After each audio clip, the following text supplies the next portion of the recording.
Society and is a member of Our Lady of Peace Parish.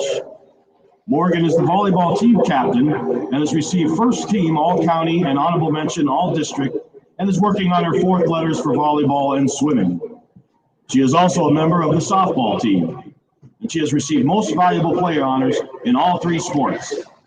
This past summer, Morgan was selected for an internship with the Cleveland FBI, a delegate of the American Legion Auxiliary, Buckeye Girls State, and to be a camp counselor at Sheldon Cavalry Camp. Currently, Morgan is dual enrolled as a College Credit Plus student through Kent State. She currently plans on applying to John Carroll, where she is interested in studying microbiology or criminology. Morgan would like to thank her friends and family for being encouraging and nurturing, and the St. John teachers and staff for helping her become the person she is today. Ladies and gentlemen, Miss Morgan Anderson.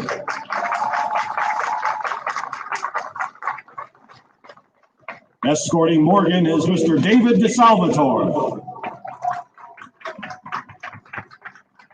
David is the son of Tom and Sandy DeSalvatore and has attended St. John since preschool. He is a second-generation Herald behind his dad, who graduated in 1986.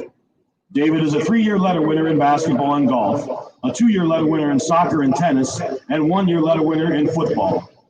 He advanced to districts in both golf and tennis his sophomore year.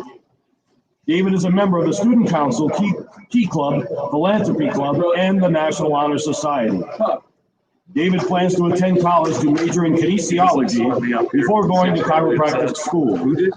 He'd like to thank his family, coaches, teachers, and all the people who have always supported him and pushed him to be a better person. His advice for younger kids is to always be happy, because there's too much good in life to be down. He says we should strive to better ourselves every day for the good of others. Ladies and gentlemen, Mr. David DeSalvatore. I can't get a hold of Sam.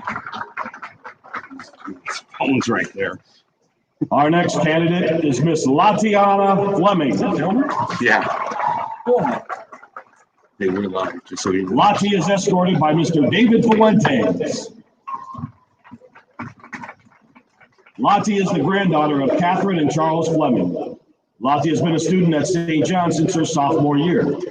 She is a member of People's Baptist Church. Lottie is a 2-year letter winner in basketball and has received all-county honorable mention twice. On the court, she is a point guard and shooting guard. Outside of school, Lottie spends much of her time working at Domino's Pizza, where she has worked for a year. When not working or conditioning for basketball, Lottie can be found at church, where she volunteers as an usher. She has also volunteered for Project Grow and was a member of the Key Club when she attended Lakeside. Currently, she is also the St. Johnm Football team manager. Lottie would like to thank her grandma for always being there for her and for always pushing her to do better. After high school, Lottie plans to study business at Bryan and Stratton College in Cleveland, in hopes of owning her own business one day. Ladies and gentlemen, Miss Latiana Fleming.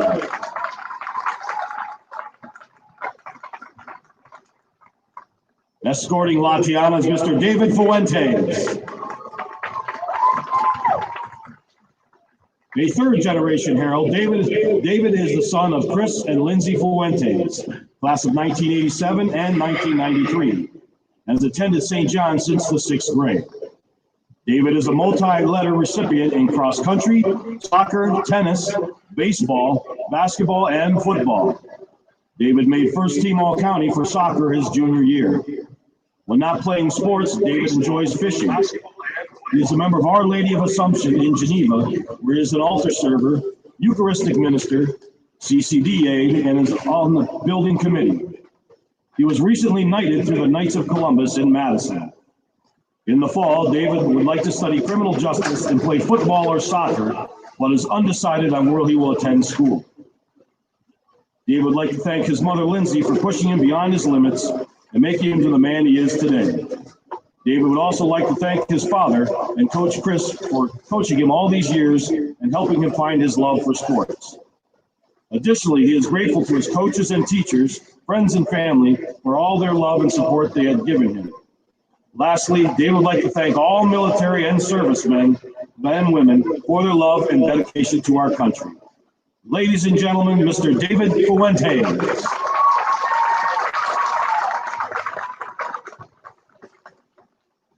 Our next candidate is Miss Kathleen Kovach.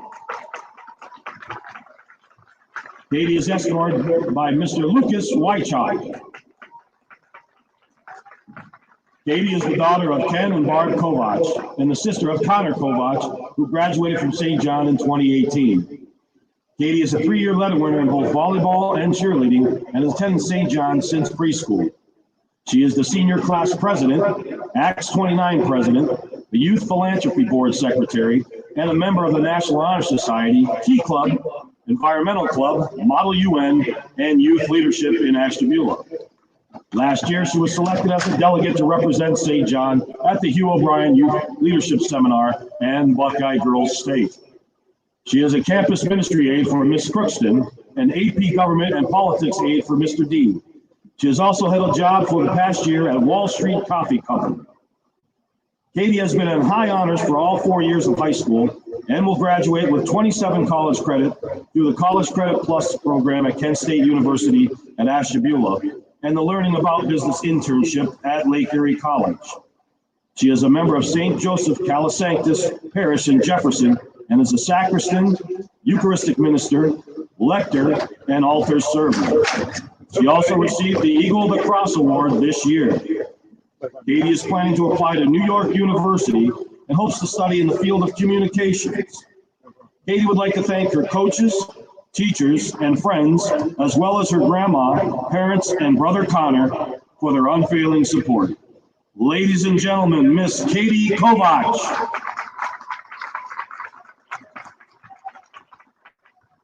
Escorting Katie is Mr. Lucas Wychak. Lucas is the son of Leanne and Stephen Wychak and has attended St. John since kindergarten. Lucas and his family lived in Pennsylvania until 2013 when they moved to Ohio. A big part of high school for Lucas is sports. He has suited up for football, soccer, cross country, basketball, tennis, and baseball, where he has been a multi-letter winner for most. Lucas has also participated in Project Grow and the Drama Club. After high school fall, Lucas plans to head out west to the University of Nevada, Las Vegas, and is undecided about his major. Lucas would like to thank his friends, teachers, coaches, and mother for the priceless years and endless love and support. Lucas's message for the underclassmen is, the only way you can appreciate yourself is if you appreciate everyone around you. Ladies and gentlemen, Mr. Lucas Wychak. Our next candidate is Miss Hannah McClure. Hannah is escorted by Mr. Daniel Miller. A third-generation Herald, Hannah is the daughter of Chris and Michelle McClure, both of the class of 1990, and has attended St. John since preschool. Hannah is a varsity letter winner in both volleyball and soccer. She is a National Honor Society member, Key Club member, Philanthropy member, an Environmental Club member, Acts 29 Vice President, Student Body Vice President, Eucharistic Minister, Sacristan, Lector, Youth Leadership Participant, and a Senior Leadership Participant.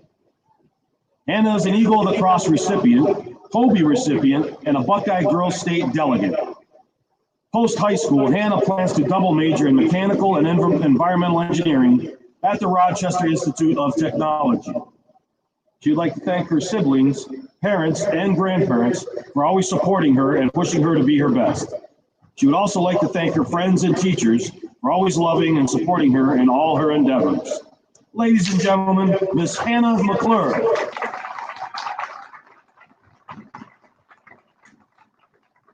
Escorting Hannah is Mr. Daniel Miller.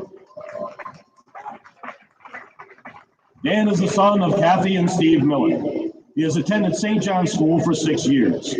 He is a varsity letter winner in baseball, soccer, basketball, and football. Dan is the varsity captain for both the baseball and soccer teams. He has shown horses in the Ashtabula County Fair for the past 11 years and is a member of Ashtabula Youth Leadership. Dan has participated in mission trips for the Jefferson United Methodist Church all throughout high school. After graduation, Dan plans to attend the University of Cincinnati, majoring in mechanical or civil engineering. Dan would like to thank his parents and grandparents for supporting him at all of his games and his siblings for all the memories they have together. Dan would also like to thank all his friends for making his high school years memorable.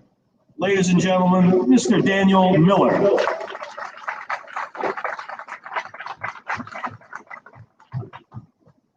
Our final candidate this evening is Miss Olivia Passarell.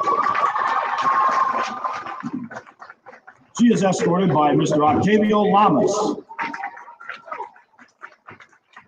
Olivia Passarell is the daughter of Brenda Cobb and Stephen Passarell. She has attended St. John since preschool. Olivia is a varsity letter winner in tennis, cheerleading, and softball. The last two tennis seasons, Olivia has placed second at the All-County Tournament. She is a member of the National Honor Society, Acts 29, Philanthropy and Environmental Club, and Key Club. Olivia is also the vice president of the senior class and a participant in the Ashtabula Youth Leadership Program. Throughout her time at St. John, Olivia has volunteered for numerous community service projects, including Project Grow, Festival of Trees, the St. Patrick's Day Raffle, and the Day of Service. Last spring, Olivia was accepted in the ACMC Academy Internship Program. Olivia is still undecided on where she will attend college, but plans to study pre-med or forensic science. She would like to thank her parents, grandparents, brother, coaches, and teachers for always pushing her to do better. She would also like to thank her friends for all the memories and always supporting her. Ladies and gentlemen, Miss Olivia Passarell. Escorting Olivia is Octavio Lamas. Octavio is the son of Rodrigo Lamas Jr. and Yadira Aboitez. His father, Rodrigo, and stepmother, Alicia, are accompanying him this evening. Octavio came to St. John his junior year. Octavio played football and wrestled last year and lettered in both. This year, he plans to wrestle and play basketball and baseball. Outside of school, Octavio works at Burger King, and on the weekends, he landscapes with his grandpa and uncle. When he is not working, he loves to listen to music, work out, and spend time with family and friends. Octavio has volunteered for Project Grow and Festival of Trees. After high school, Octavio wants to become a barber and eventually have his own barber shop, but is unsure where he wants to attend college at this time. Octavio wants to thank his family, especially his grandparents, for showing him the work for what he wants and always pushing him to do better and showing him that nothing is impossible. Ladies and gentlemen, Mr. Octavio Lamas.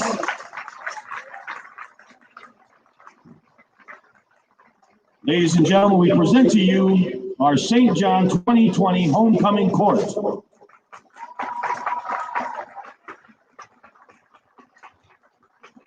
At this time, we'd like to welcome back our past year's 2019 Homecoming King and Queen, Mr. Dante Jackson and Miss Emily Severa.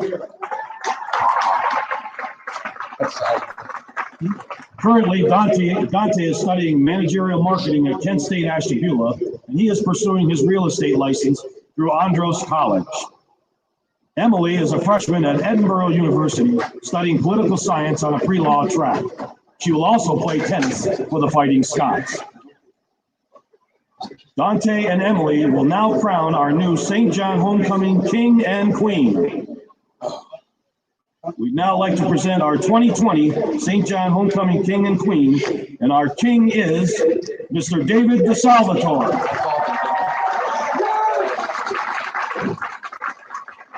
Great staff king too.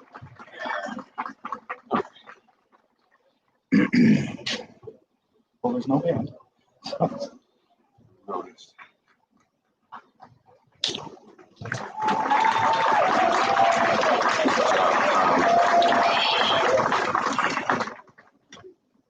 And now, your 2020 Homecoming Queen is Miss Hannah McClure.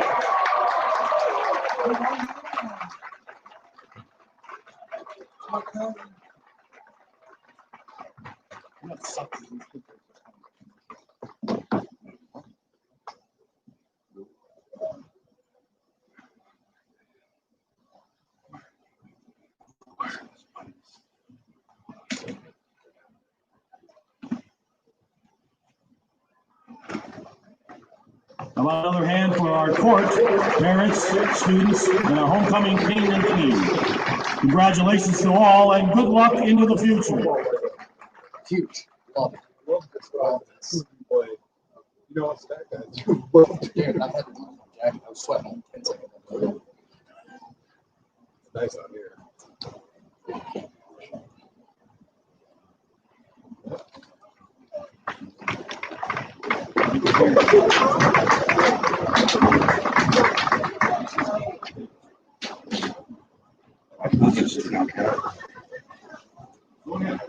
Yeah, you're muted. You're muted, right?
Mic check, mic check, mic check.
production. All right, so now say something. Mic Mic check. check, mic check.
Iguodala. Iguodala to Curry, back to Iguodala, up for the layup. Oh, blocked by James. LeBron James with the rejection. Cleveland, this is for you. Come here to cleanse your soul.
the ability to come back.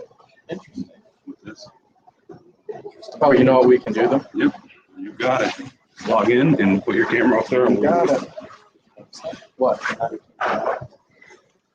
Oh, yeah. The officials for tonight's game: Actually, hold on. referee Jason Yergel, umpire Bill Young, linesman Ted Galucci, line judge Bill Mortensen, and back judge Eric Decker. Tonight's head coaches for the Bombers, Mr. Jake I, and for your St. John Fighting Herald, Mr. Bob Dalgauch. Strange shadow.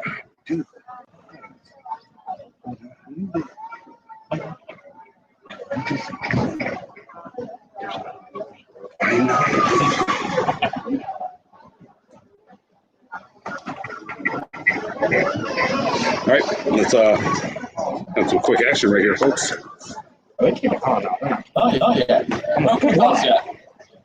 All right, so we're going to see how this works, guys. Thank you guys so much tonight for joining 440 on Goal. We'll be live streaming the Wyndham Bombers versus the St. John Fighting Heralds. Ryan, we got Sam, and Big Time Tom down at the end. Big shout out to Spire Institute tonight and for helping us out with getting us up into a loge. Also, a big shout out to Made in Ohio. Sorry about that, guys. So, big shout out to Made in Ohio for hooking us up with some new Check gear. out this beautiful model we have right here. This is Tom wearing our new 440 and gold gear. You guys are going to want to keep your eyes out because we may be doing some merchandising if you want to keep your eyes open. But if you can see by this beautiful logo right here, we got Made in Ohio. Made in Ohio makes T-shirts, pullovers, athletic gear, whatever else you can think of. They customize it all. They have no minimum requirements, and they also have the fastest turnaround time in the county.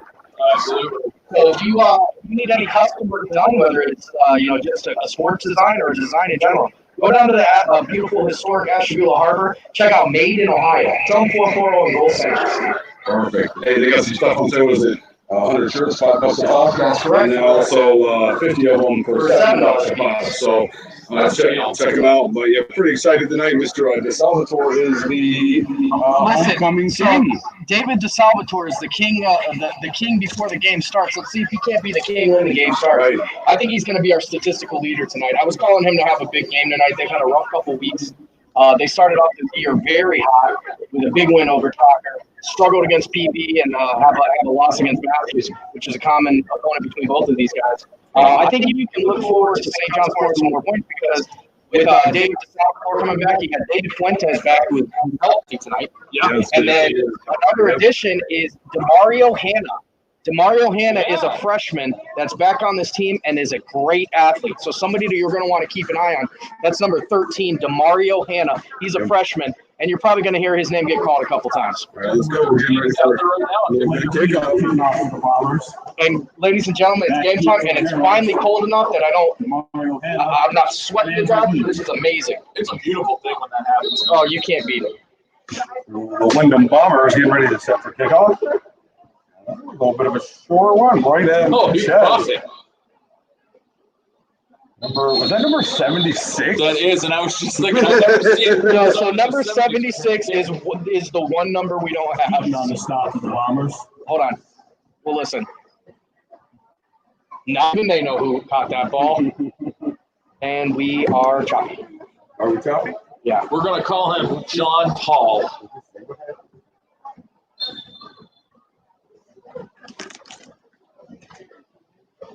First and 10, Heralds on their own 43. Frozen? Or they're playing good? All right. See what happens. Oops, sorry about that. All right, a little handoff to David DeSalvatore right there. The young man is rumbling. That is David Fuentes. Oh, Fuentes, excuse me. I got excited. David Fuentes on the Down by kid. James Hood. In the red, white, and blue socks. So David Fuentes coming off of a big injury, or off of an injury, which is a big addition to this team. He does a lot for them, both offensively and defensively, not only on the field, but in a leadership role as well. Absolutely. Ball is spotted on We the were here a wrong couple 42. weeks ago. He was injured on the sidelines. He was pumping his team up. And it was, They were you know, losing it. well, it was invaluable. His absence was very, very apparent. Oh, yes, it was.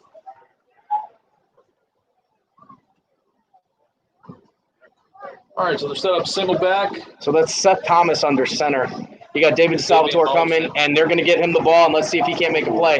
Wyndham is all over him. I think they know who the big playmaker is, and that's one of the guys they're going to keep on. Yes. Oh, you're not lying. Brought down by Hoskins.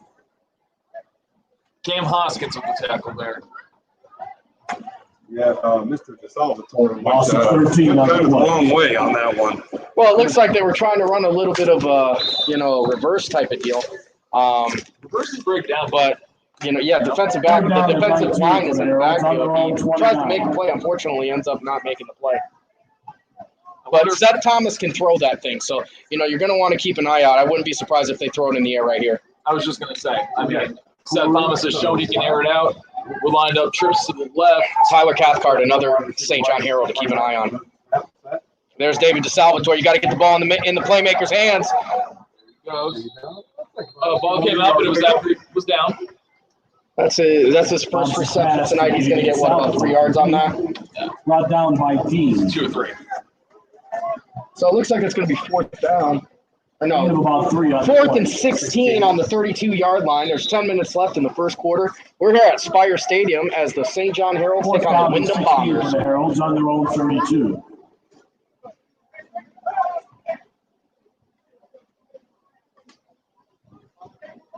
So that's David DeSalvatore back there to punt the ball.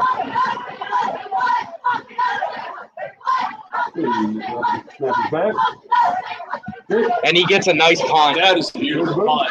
And, he muffed it. Not that bad. He muffs the punt. Hannah was right there, but it looked like, St. John's still there. And that's a great punt by St. John. Boy, if Demario Hannah would have got that ball, that would have been curtains. Salvador's punt fielded by Mickey Jones. Brought down by Devin Mercilliot. Devin Mercilliot on that tackle. Devin Mercilliot has the most tackles on the entire team. And we've got number 10 hobbling off the field. That is something you don't want to see. That is Fuentes right there coming up. One of the troubles of having a smaller team in numbers is the fact that injuries are just going to happen more often. Oh, absolutely. Your talented guys got to play both sides. We've got some confusion on the defense. I don't like that. Boom. Screen pass right off the top. Oh, and he falls. Demario Hannah misses the tackle. That's Devin Mercilliot, of course. Devin Mercilliot is everywhere on the field defensively. I have an inkling that we're going to be saying his name quite a bit tonight, offensively and defensively. Yeah, well, definitely more so on the defensive side. He's their leader in tackles. He's another one been playing football for a long time, coming into his own, One for the Bombers. particularly on defense. Wyndham comes out. They got an interesting set, Sam and Tom. The second wide receivers. Running back to Stacked the on both left. sides. Screen And again. they're running that screen, and St. John's there, and they say, not today. David DeSalvatore shuts it down. So that's number 50. That's going to be number 53, Jack Hammers. Going to start that tackle. I love that. Listen, he has the best football name in all of Ashtabula County. I don't care what anybody says. Absolutely. Loss of 9 on the play. Third and that's got Third Third and 10. Third down and 10 for the Bombers on their own 30. Fourth down and 10. I just heard. It's third down and 10. Everyone is saying there's no sound. Billman. Something in all of Ashtabula County. I don't care what anybody says. He makes a break for it. That's going to be Liam Markin just short of the first down. It's going to be about a 9-yard pickup. James Hood, the ball carrier. Brought down by Hannah. Huh? Oh.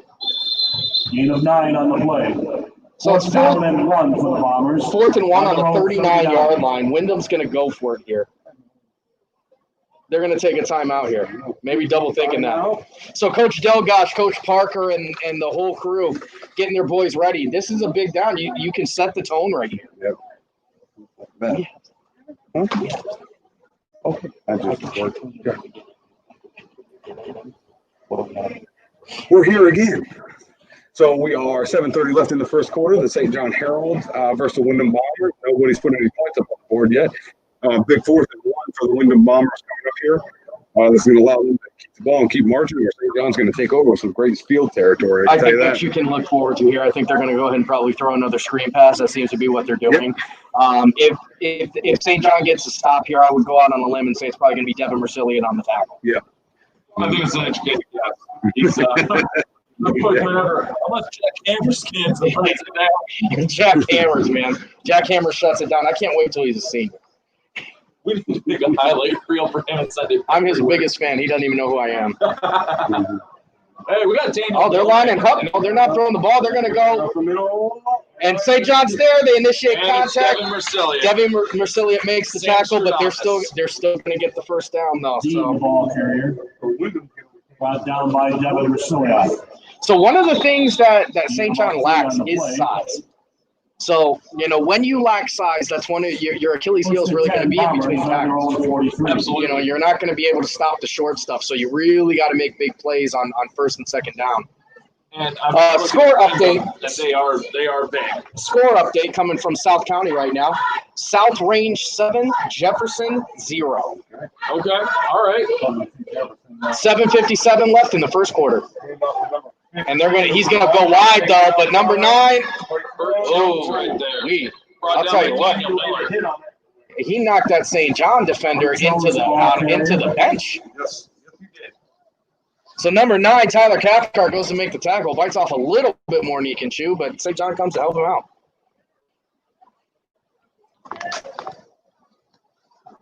I'll tell you what, DeMario Hanna is another one. He's all over the field. Once his tackling gets together, you better watch out. That kid's going to be dangerous. Oh, yeah. I mean, second down and 8 for the Bombers. He's got such a rangy, lanky-looking body that he can grow into a multitude of different positions. You should see the kid on the basketball court. Really cool to watch there, too. Well, I'm excited to do that. 15, got a lot of open holes. Oh. And I'll tell you what, I think Wyndham has found that if you run the ball, that's going to be your game. That's going to be your moneymaker. And this is what we're going to see. Earlier they Marcus practicing with the D-back. So. But you still got big number 10 on the sidelines. If they can get him back, on the field, that's David Fuentes. I think he can help plug up that middle. Third down and 4 for the Bombers on their own 49. Down here. The handoff again. Oh, he breaks it, but he tackles himself. That's going to work out for St. John there. That works. I like his idea, though. Yeah. It was a nice process, but it was a nice tackle break. Sometimes your moves get the best of you, boys. No gain on the play. So that's going to be 4 for the Bombers. 4th and 4 on the 49-yard line. We got 5 minutes, 55 seconds left in the first quarter. Here watching the St. John Herald take on the Wyndham Bombers here at beautiful Geneva Spire. Okay. Did already got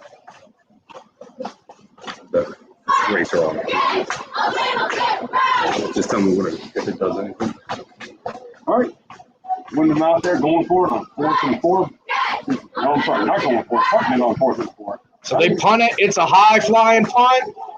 Got to be smart here. And the Bombers are going to down. Boy, that ball died as soon as it hit the turf. That was a plug. That was a plug. That was like a nice pitchy golf. Where you want it, brother. All right, so That is not something you see too often. that was it's fun to see. Compared to the last game we came to see with St. John's. St. John's did a good job holding Wyndham. This is going to be a competitive ball game. This is going to be a competitive ball game. I think both defenses are showing a pretty good start to the game for sure. I can't wait to see which offense is gonna. I want to see Seth Thomas throw one out to DeSalvatore. Let him go up there and grab it because I think David DeSalvatore is probably the best athlete on the field tonight. Absolutely, and he's got that homecoming king adrenaline running through him. Let's feed the boy the There we ball. go. See what he's got. And Seth Thomas has some pressure, but guess what? He's got Tyler Cathcart wide open. That's gonna be a touchdown. Go! Go! Go!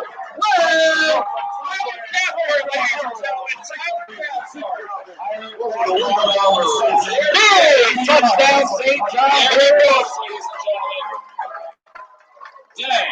Listen, Seth Thomas, great pass. Tyler Cathcart runs a wonderful route on that. But Seth Thomas, you really got to give him. You got to give him some credit here because he breaks the tackle when they're coming at him in the backfield. Has enough wherewithal to see his receiver downfield wide open. Throws the ball. Touchdown, St. John.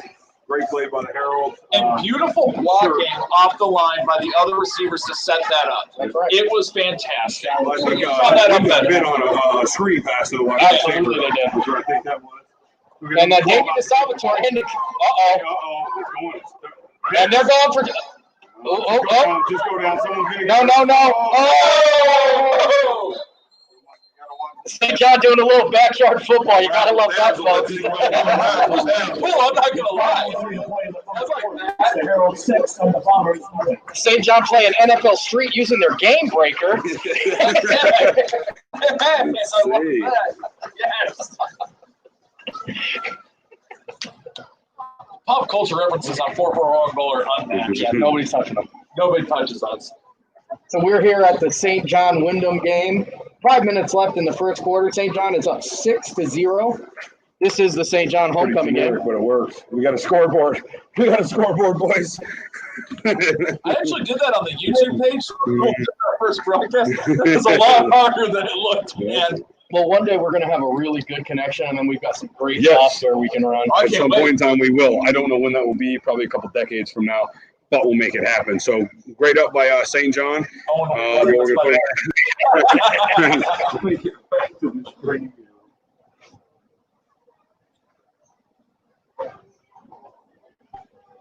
So St. John up there. Salvador off with Herald. Which DeSalvatore doing the kickoffs is a change because the last time I believe Dan Miller was their kicker. Yeah, I was just going to ask that. And he's going to kick a squib kick. And they're going to mishandle it. They're going to mishandle it. That's trouble. The kicker is down there initiating contact. I just want you guys to know that. Maybe Jones on the return. I haven't seen a kicker that important since Phil Dawson, ladies and gentlemen. Last night we got to meet Mr. And Fuentes. Ethan Dawson last night Yeah. at the Eagles game. He's got to be kicker of the year this year, right? First and 10. I don't think he's missed one on the year. 26. That's what happens when you get a soccer player in as a kicker, man. Well, David DeSalvatore is a soccer player, too. He's just built like a football player. So the Bombers come out and see what they can do. They're lining up that stack of wide receivers. So Wyndham going to come out here. I imagine they're going to, They St. got John motion getting, going.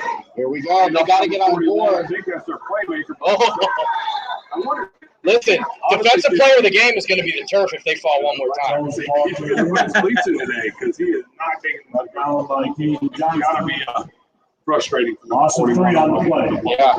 And you know, the thing is it's bone dry out. Yeah. I mean, there's a little chill in the air, but there hasn't been rain today. We got 4:28 left in the There's been rain for a while, man. So that's second and 4:28 left in the first quarter.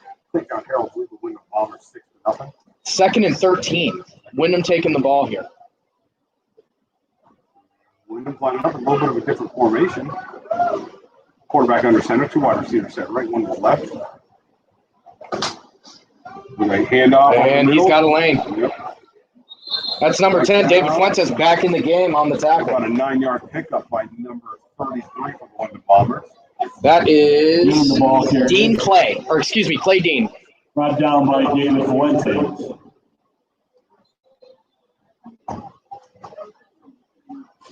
About 9 on the play.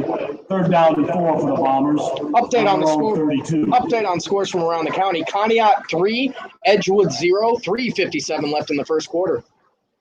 Rocco Dobrin has his boys going to play tonight, man. Number 33 again, I'll tell you what. 4th and 1 for the Wyndham Bombers. 4th and 1 for the Wyndham Bombers. That's going to be the biggest The ball play. carrier. The biggest thing for Coach Dobrin tonight is trying to contain Butchko's offense.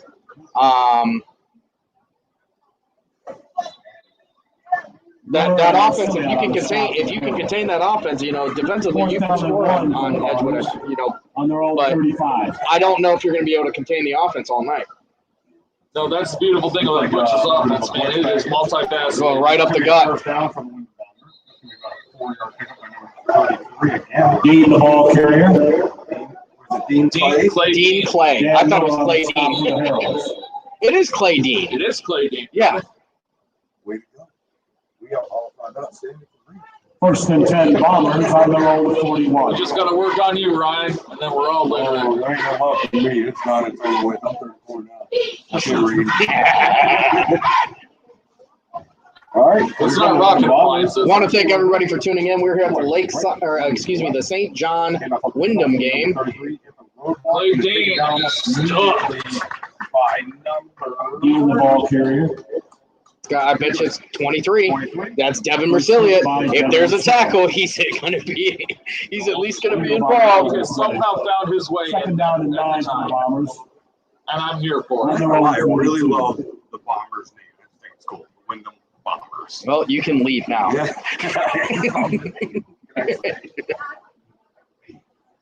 You know a name I love? 4-4-0 and gold. That's a winner. That's a winner.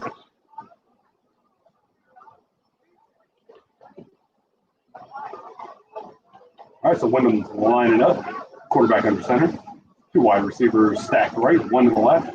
St. John looks like they're coming here. And nope. Pass. Yes, they are. Oh, there he goes. 55. I'm sorry. They set up the Taylor's screen. going away the wood. Oh, they missed the tackle. That's going to be a big game for Wyndham. And there goes Tyler Cathcart. Tyler Cathcart going to with really a touchdown-saving tackle there. He scores a touchdown and he prevents a touchdown from being scored. God bless the boy. Brought down by Cathcart. That touchdown was good for about, what do you look for, the address? Gain of 26 on the play. Third one in. First and 10 Bombers on the Herald 36. All right, so we've got Wyndham marching right now. St. John has shown a very good proficiency on defense, but they give up a big play. So now, 25. Looks like he's bumbling, stumbling a little bit. He's going to bring the Wyndham Bombers in the first down. And Who's the ball carrier? John's 20. Brought down by Johnston. 23 yards. So that's James Hood. James Gain of who's 13 on been the giving play. St. John some First and 10 fits because Bombers he's a on big the guy. Herald 23. Been giving St. John some fits when he gets the ball. It seems to be a pretty strong kid. yeah. Reminds me of Jim Hood, Ashtabula legend. The name. Well, the name. He's a pretty good golfer, though. He actually, back in the day, was one of the best basketball players in Ashtabula's history. He's also a pretty good tennis coach. I had him for 2 years. Nice guy. Brought down by Devin Rosoya. It's called Meanwhile. Gain of 6 on the play. Second down and 4 for the Bombers. At the Herald 17. The Wyndham Bombers out there lining up again. And Martin is a good drive put together by Wyndham. It has been a very good drive. Two wide receivers left, one to the right. 15 comes in motion, hands off. The number 15 comes in. He's going to get out there, and he's got a lane. He's got the edge. And that's touchdown, Wyndham. Bomber. So we see David DeSalvatore. So that is number. Broken up. Those the ball And carrier. now we see number 15. Number Burt 15. Jones run on the reverse and scores on it. Yeah, Burt So Jones Burt on the sweep.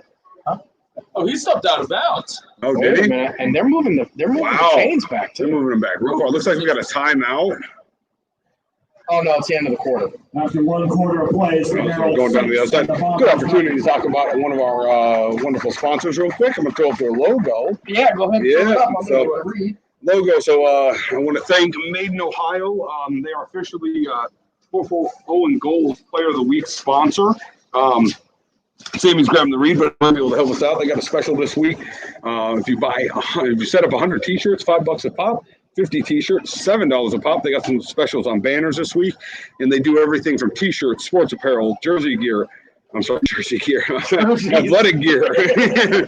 But Made in Ohio over off Bridge Street.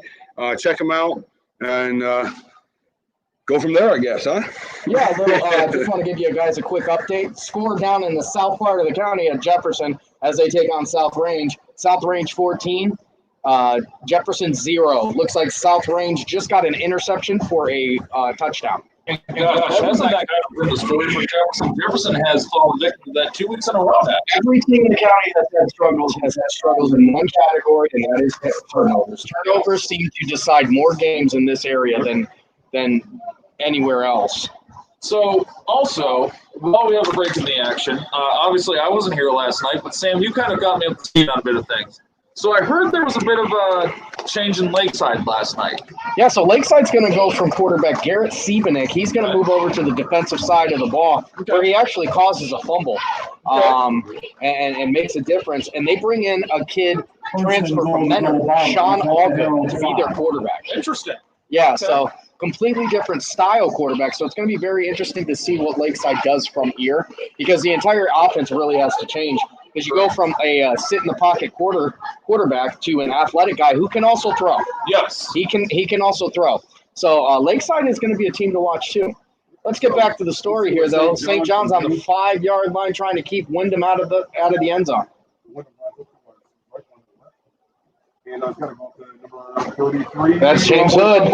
Did he get in? No, he's going to be. Is that James Hood, 26? No, 33 is that's Clay Dean. Excuse me. I apologize. 11:50. So it's going to be second and goal on the 2. Second and goal on the 1. Yeah, you're second down to the goal for the Bombers. That's the Herald 1. See, you can St. John get a big push. Yeah, they're going to load up this box and send everybody they got. And he's going to bump right in there. Number 54 tried to do his best on that. That's Thomas Miller trying to stop him from getting in there. But Clay Dean is not going to be denied at this point. No, that's a big boy right there, rumbling in. So here you got St. John 6, the Wyndham Bombers 6. Let's see if they're going to make this extra point or if they're going to go for 2.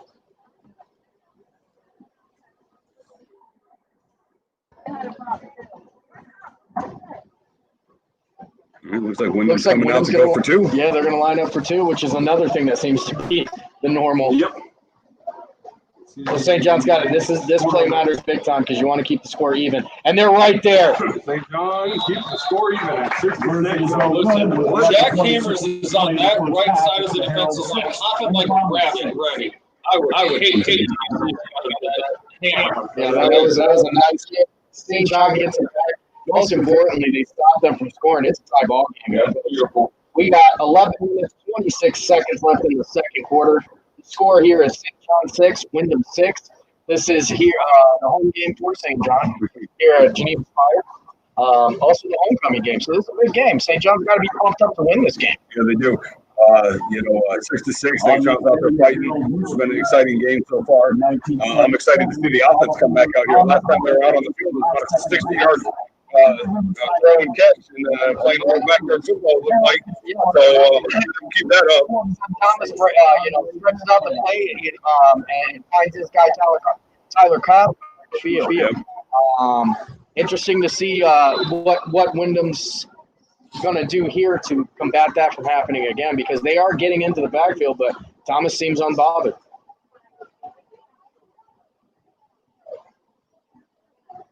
And I think David Fuentes is just itching to get out there right now. Tear it up on the ground. Yeah, one of the other things you see in smaller schools like this is they got a lot of multi-sport athletes as well. Not just both sides of the ball. These kids are playing soccer. They're running cross. They're doing this. They're doing that. Daniel Miller's a four-sport athlete. And he muffed that. That is – I'll tell you what, boys. That was a tough one to try to listen, I'm going to tell you guys something. He's a great returner. But anytime a returner goes after the ball like this, I would bet 10-1 that he's going to muff that kick. Devin Marsilia talking with Coach Delgosh out there. Meeting of the minds. So David Fuentes back on the field for the St. John Herald. I'm excited to see that boy rumble. I called him as my player of the game. You did. So, come on, David. John lines up too wide. So they're wide out here. Dan Miller, another player to keep your eye on. He's a four-sport athlete. And off up the middle. Oh, that's David Fuentes laying a wood. Gosh, man. So 3-yard rumble, but he earned every yard of that. Fuente's the ball carrier. Happy Friday! Listen, hold on. I gotta update. South County, baby. Jefferson 7, South Range 14. Looks like Jefferson scores on a 25-yard pass from Grant Hitchcock. Nice. Mr. Hitchcock. I really want to see this. I really do too. I can't wait because when that Jefferson Falcons team starts flying, you get out of the way. Brandon Hanna and Coach Rankin and that whole coaching staff down there got a great bunch of kids. I think it's the Salvatore time. You got to feed him. Look at Who was that? David Fuentes just gets hammered in the backfield. Fuente's the ball carrier. 4.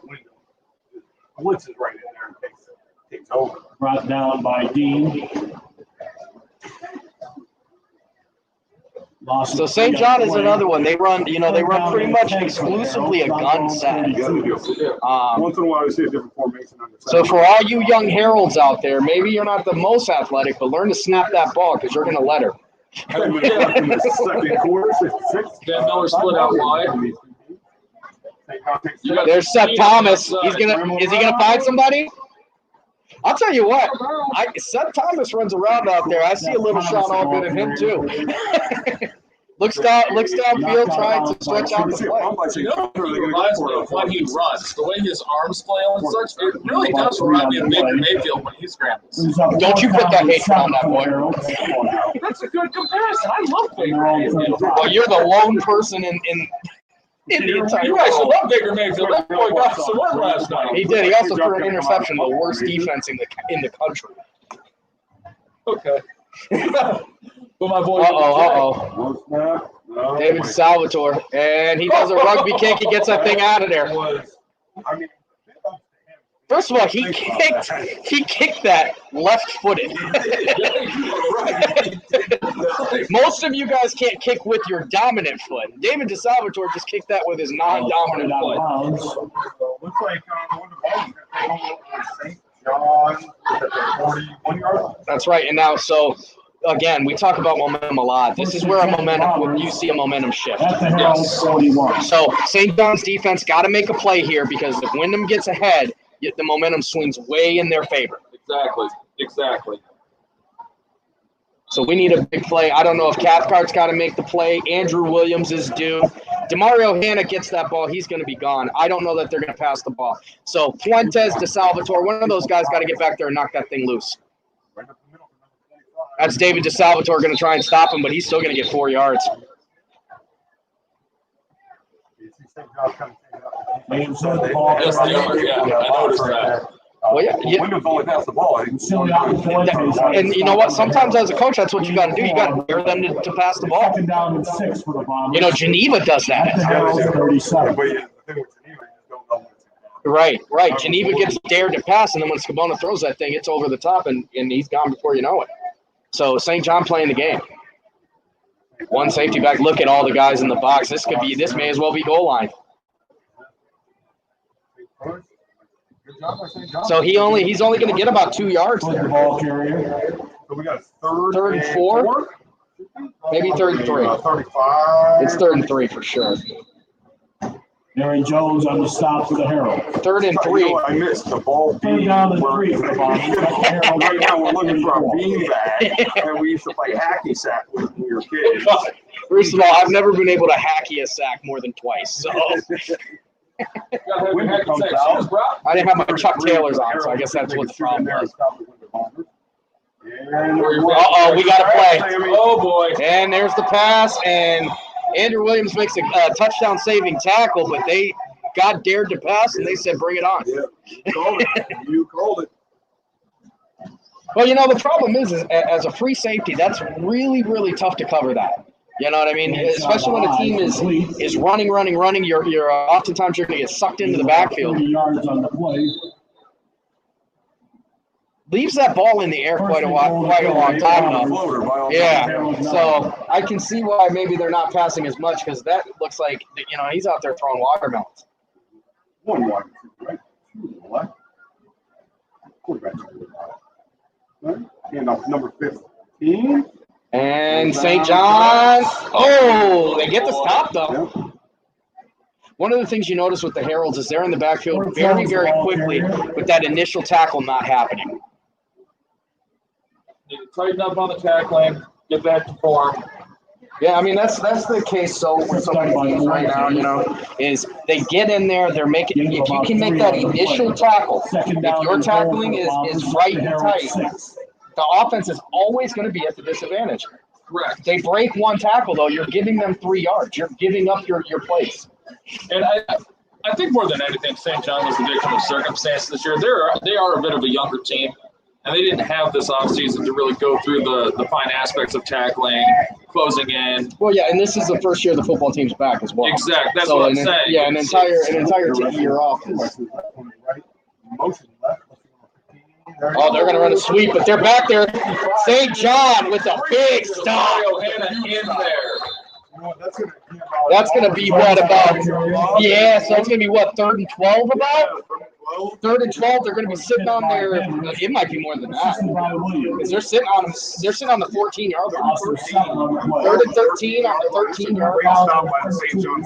So we were just talking about that, right? They need a big stop here. All things considered, I don't even think they have a kicker. So this is going to be 4 down territory here. You got to make 2 plays here. The game swings in your favor. Harold's got to play big here. 6:45 left in the second quarter. It looks like we're going to have a timeout by the Bombers. Wyndham gonna really rethink this. I think they understand the gravity of this situation right now. Second charge, timeout. We got to update on some scores right now. PV 6, Fairport Harding 0. PV, the Pymatoonie Valley Lakers are the other 3-0 team in the count, or excuse me, 4-0. They're 3-0. Last night, Geneva becomes our first 4-0 team in the county. Geneva set to take the Painesville Harvey Raiders next week. In a great game, the Geneva Lakeside game last night, very, very entertaining. I was trying to turn the lights on, but they're not working too well. But yeah, that game was very fun last night to watch. A lot of big plays by both teams. Geneva comes out victorious. Was that 35-13? 35-12. 35 to no 13. 13. Yeah. 13, I apologize. You are correct. They do so. One of the big problems last night is Jayshawn Sanders is hurt. Yep. So Jason got hurt last night. Yeah, he gets hurt on the first play of the game. Oh my gosh. So, they have to make an immediate change. And this, hold on, Wyndham going, and they're going to throw the ball. It's in the air, and one-handed grab. Is that OBJ out there? No, but it is Burt Jones. It's just DJ. You can't say, oh, DJ. It's not OBJ because he caught the ball instead of dropping it and crying about it. Stop. So that's going to put the Bombers up on the St. John Heralds 12-6. So they're up. They're on the board right now. The score is 12 Wyndham, 6 St. John. If nothing else, this is a very entertaining game throughout the entire. Yeah, and we're only in the second quarter. Exactly. Halfway through the second quarter. A little more. Like we're going to pass again. Oh, and they're going for 2, and they get 2. Another one-hander. Oh. 2-point conversion is good. This kid he's catching one-handed on purpose now. First half, it's the Bombers. So that's Wyatt Hanshaw on the pass to Burt Jones. 2 back-to-back passes between those two.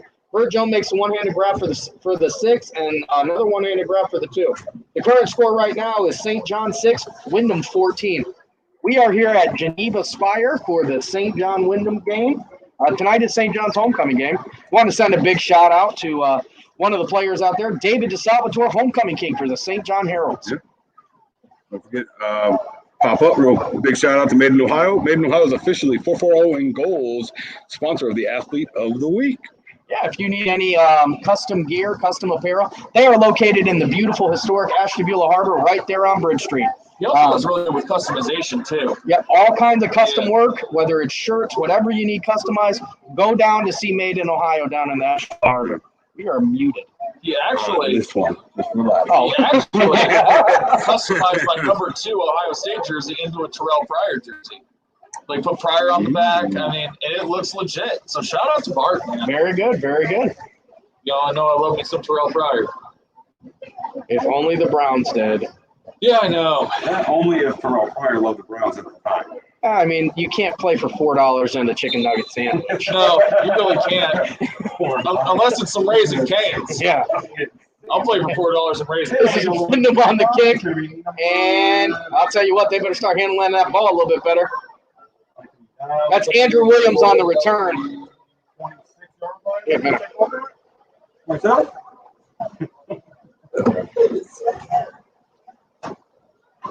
So Seth Thomas going to come out on the field. Seth Thomas is number 2 in the area right now for passing yards with about 442 of those things. Let's see if we can watch St. John Herald's come back and Do you guys get something see going anyone here. hit 1,000 pass yards this year? Yeah, I think Yeah. Zach Winchell's Winchell. from Edgewood.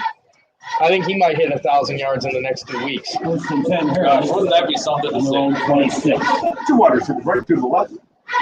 Quarterback under center, motion left by number 12. David Salvatore, they're going to run a reverse to Tyler Cathcart, but Wyndham sniffs that out and stops it immediately. Wyndham is playing very smart football tonight. They are. They aren't shooting themselves in the foot. They're being very methodical, They seem to be keen on DeSalvatore, though, They taking do. him out of the game and basically telling St. John, you're going to have to beat us with everybody but him. Because everywhere he goes, there's at least 2 to 3 Tackled by defenders. Bean. So David Fuentes in the Second backfield. down and 11 for the Heralds on their own 26. Seth Thomas under center. Dan Miller closest to us at wide receiver. He's going to drop back. He's going to break out. And is he going to try and strike? Yes, he is. That's a good A dual threat 6-7 quarterback, yard pickup. A nice little scamper for, what, 7? Yeah, it looked like it. Runs out of We have bounds. 5:37 left in Where's the he at? second quarter. St. John is Okay, through at 37 yard. I'd say 5 or 6. You got Demario Hanna, number 13, going out Boy, there. he ran out of bounds way quicker than I thought he did. Correction, he stepped out about the 30-yard line. No. That's the second play. That's the second play in this game that's gotten taken back due to On their own now. Yeah. So it's 3rd and 7 on the 30-yard line. Current score right now is St. John 6, Wyndham 14. 5 minutes 37 seconds left in the second quarter. St. John right to the left, back on the center. Wyndham's offsides there. I always call it encroachment. What are they? Neutral zone Neutral infraction. zone infraction. So St. John going to get a 5-yard gift right there, Is it? and that's going to make it 3rd and 2, a much more manageable 3rd and 2. Christmas came early for the Heralds just then. So you got. I'm assuming if they're going to run here, it's got to go into the hands of David Fuentes. But I assume they're probably looking for the run. So maybe you go over the top and you hit Cathcart or Demario Hanna, who's fresh off of an injury. PV is beating Airport 6-0. Still. Looking back to pass. Oh, we got David DeSalvatore wide open. Is he going to go? Oh!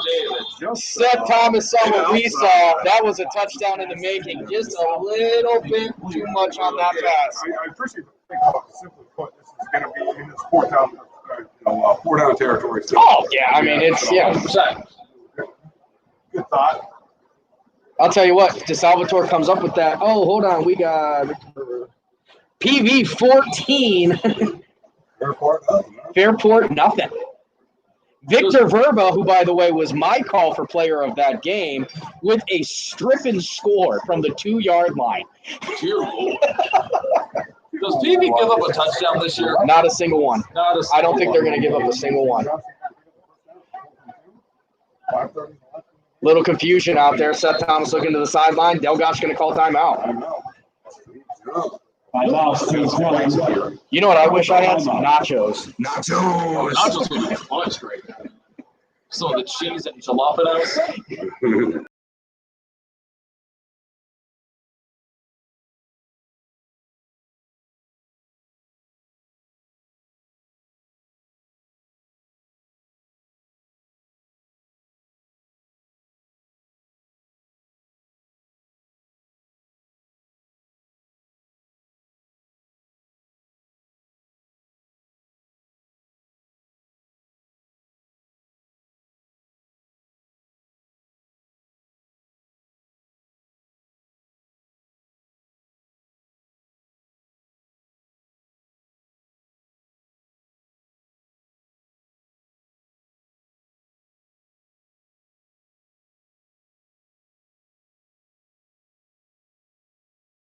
This is a very big play for them.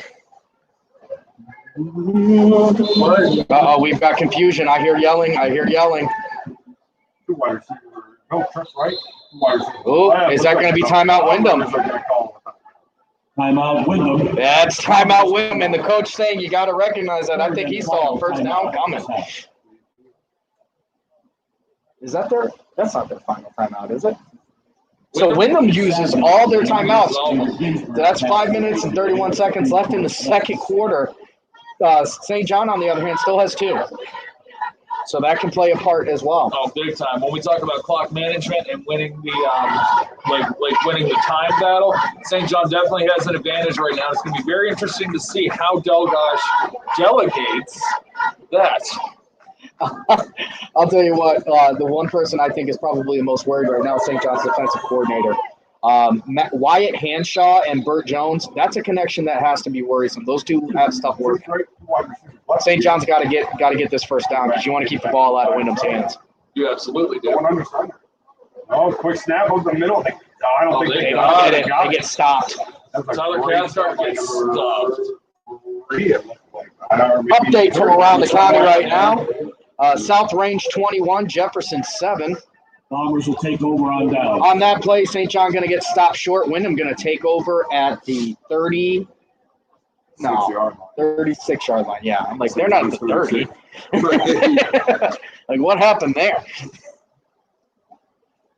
Thanks for the updates, Ray. Really appreciate it. Don't Yeah, forget, we got guys, share the stream, updates like the coming stream. from Ray, and I've got an inside source over there at Edgewood, so we'll keep that on the low. Yeah.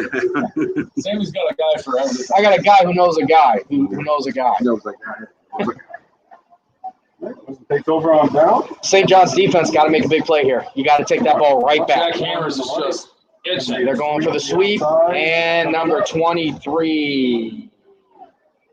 I think that was 33. I think that was Is that Clay Dean. 33? I think that was Clay. That's Clay Dean. You're correct. Brought down by Marsilia. Devin Mercilliot, the tackle machine on the stop. Second down and He's 2. got to be an area leader in something with tackles. I want to say going into tonight's game, he was second or third in the area. After tonight's game, probably going to be the leader. His biggest competition going to be Jack Sabo down there in Jefferson, who's averaging right around 9 to 10 tackles a game. Jack Sabo. Gosh. They're looking like the same exact There's play. Oh, and boy, they're gonna have to figure out a way to stop that sweep. I can promise you, because they're not gonna stop running it. No, they Being won't. the ball carrier. First hit by Marsilia. It's definitely a battle of size right now. Yeah, that's what Wyndham. So Wyndham has the size, but St. John definitely has the speed. They definitely do. First It's a and 10. battle of size and speed right now. 21. If you can figure out how to best utilize your speed, size doesn't matter. Well, what you do, when you got a team that's big, honestly, you try and use your conditioning too. Correct. So you run them to death because big guys get tired quick. And if find out anything about the coaching staff, Mark's All right, he's going to throw that ball, and he's right through the hands of Clay Dean. And I'll tell you what, he had at least 8 yards ahead of him. But you guys see that, I thought it was going to number 2. Second down. I just totally whiffed on that one. Ladies and gentlemen, we are professionals, so just remember, we are always. We're always right on top of things. Yes, we are semi-professional. So we're still trying to get that semi knocked out. Jackie. Everybody love everybody. All right, we got a 2nd and 10. 4 minutes, 11 seconds left. I'll tell you what, though, man. Are you sure that's 33? Because that looks awful lot like 23. Right up to the middle of that fullback. It's going to be number 25 on the carry. That's 25. Okay. That's 25 piece right there. Third the ball carrier. Brought down by Dan Miller. Yeah, that's 26, James Hood, and he's a big fella. Definitely bigger than anybody St. John's got on the sideline. Uh-oh, St. John making some substitutions here. Seems like if your name's James Hood, you're going to be a big Third down and 4 for the Bombers at the Herald 14. just based on a frame of reference. St. John 6, Wyndham 14, 3 minutes, 30 seconds left in the second quarter. 3rd and 4 on the 14-yard line. Wyndham's got the ball. They're going to pass here. And he throws it in the air and touchdown. Who is that? Number 15? Burt Jones. Who? Burt Jones.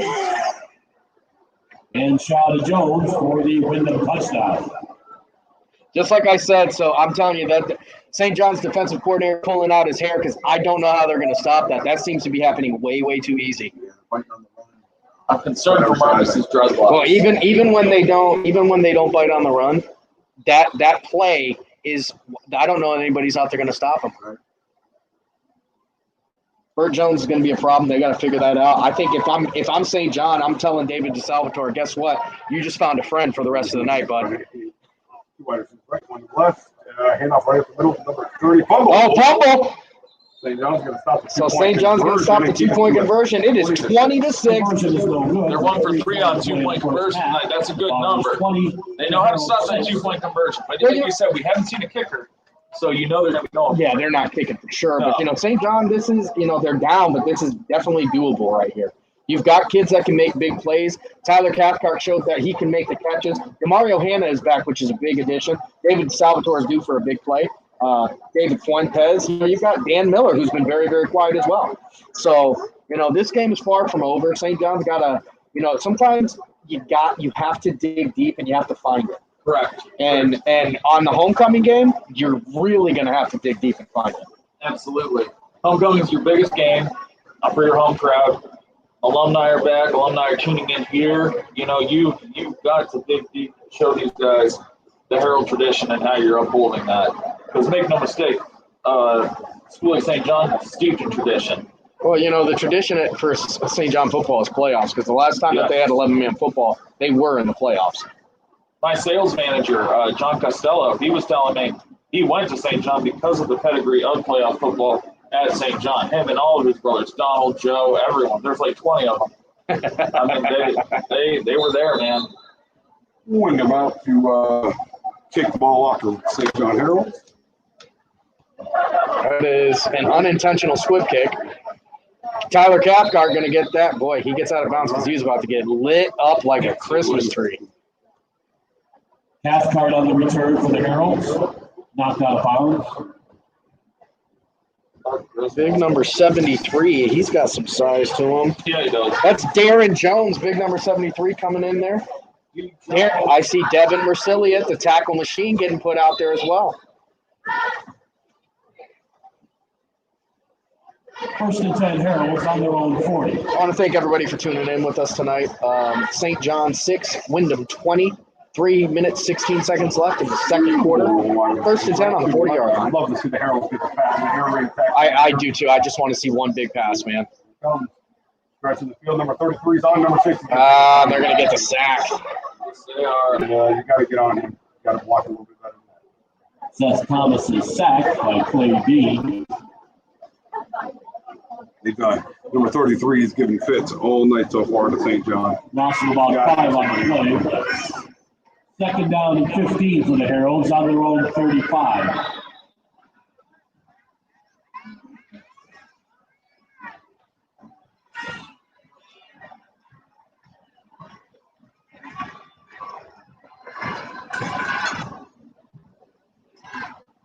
St. John. That's a little bit of coming out. So we got two right, he is our middle linebacker. 2 wide receivers, right, 2 left. 2 left, and they're stacked. To the left of the quarterback, motion by number 12. Looks like a handoff against Salvatore. That's the Salvatore, but they're going to get him in the backfield. Oh, wait a minute, breaks the tackle. Gotta go down. Yep. I love the second effort, but you got to go down. I'm telling you, if Wyndham is absolutely keyed in on him, you're not going to be able to get him the ball in any sweeps. You're going to have to send that guy downfield and let his athleticism do the work. You're going to have somebody on him. Heard of a spy on a quarterback. You're going to be a spy on Salvatore. Listen, Time. I want to see a whistle. You let those kids get downfield and let them run. Right. Line them up, 4 out there, 4 wide receivers, 2 on each side, and it's a foot race. Let's see who's gonna win this. Because when it comes down to pure speed, St. John is faster than Wyndham. St. John's lining up, 2 wide receivers right to the left on the right half field. Got a 3rd and 23.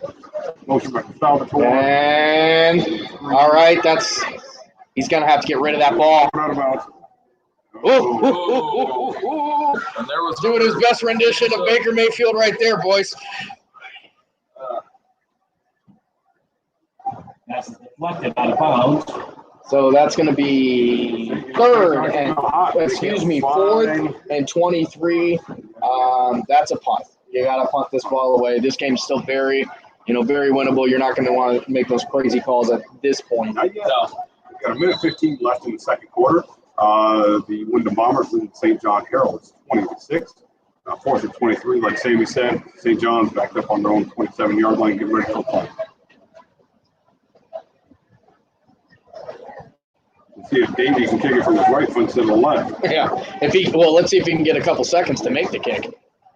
There it is. Boomer. Ladies and gentlemen, that's your soccer working. He's going to I thought he was going to muff that. He's going to take it to the side, and DeMario Hanna is there. You got to make that tackle, though. Big! Oof. Somebody took a hit. Is that Tyler I'll tell Cathcart? you what, that number. Tyler Cathcart has he's had a heck of a game, but he has been the beneficiary of some hits tonight. He ran about 30 yards east to west on that. It's funny, you forget though, when you're a kid, you always think that you can make that turn over around the corner, Yeah. St. John 10, Edgewood 0. Update on county score. Conneaut 10, Edgewood 0. We're here at the St. John Wyndham game. We got, looks like right. One set, one wide receiver left. They're going back. He's going to – and they're there. St. John loses the sack, though, and he's got a lot of green. A lot of real estate he covered right there. That was about a 25-yard pickup. Easy. 21-yard. Sorry. It's going to bring the ball to the St. John's 29-yard line. 49 seconds left. It's going to stop the clock, too. Ball carrier. It's going to be the ball. Stop the clock.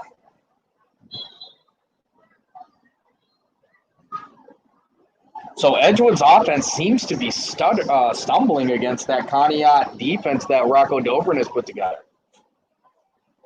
I wonder how Isaiah and Winchell are hooking up tonight. I wonder if 7-Eleven is open. On the other half of that, I wonder what Zach Rice and Jake Slater are doing, as well as Kiefer Mandigello. I was just thinking Kiefer Mandigello just because I love that name. Jello. All right, let's see what Bombers do. They got 49 seconds left. St. John needs some kind of a turnover, some kind of a big play here. Hand off to number 15. And they're running a reverse. That's number 41.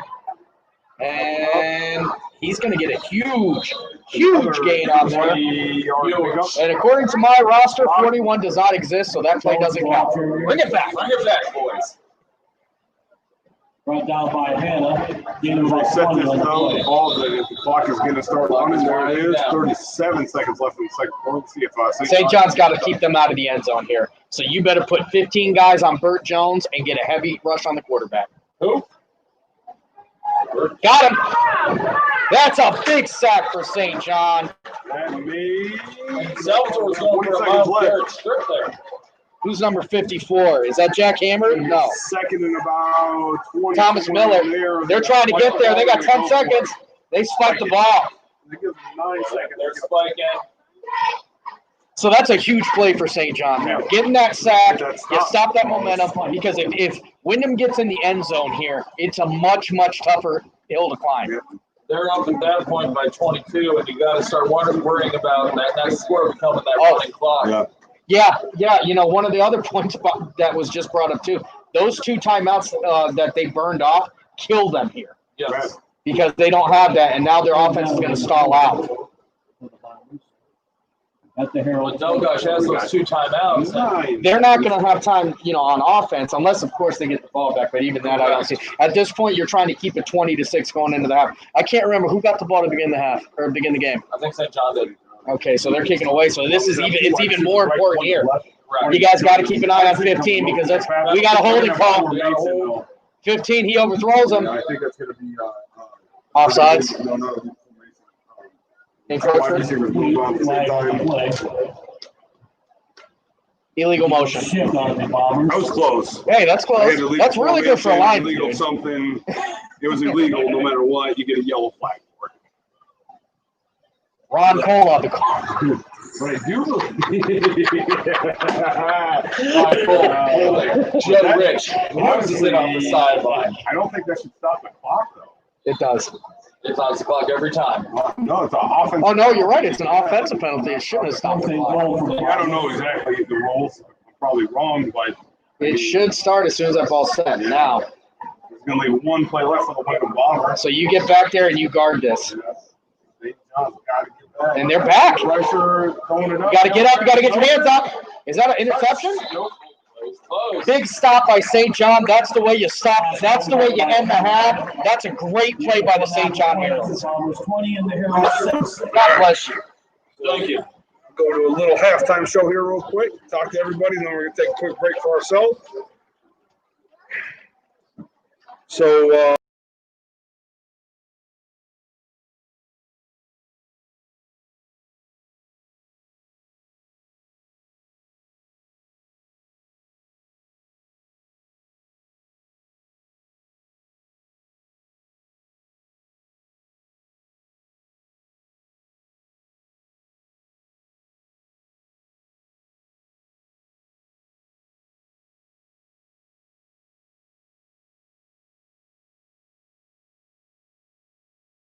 Continue to be trouble for St. John. Absolutely. I'm very interested to see what the halftime adjustments are going to be. my favorite part of the game. Yeah. You think it would be a little bit less that, but yeah, St. John's got to come out and realize Wyndham's passing the ball. They're going to pass on them. I know they're trying to stack the box because number 33 is really taking it to them right now, but St. John has to play a little bit safer. And then see where it takes them to. But I'm sure Marcus Parker and Delgosh will make their adjustments.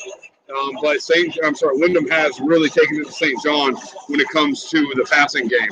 Didn't know what was happening, but No, it's not just it's really one guy in the passing game that's been the trouble here, and that's Wyatt or Bert Jones. right. Bert Jones giving him all kinds of trouble, and then on the rushing side, Clay Dean and James Hood. Those are the two key guys you're going to have to stop. Now, St. John has got to figure out a way to get David DeSalvatore open. When David DeSalvatore gets the ball, they make plays. Yep. It's true. It's true that every week that he has been open, he goes over 100 unlimited catches. He knows how to make plays with the ball. Take your place to your playmaker. You rectify these wrongs that have been made. Seth Thomas has that talent to get it to his force, to get it to his playmaker.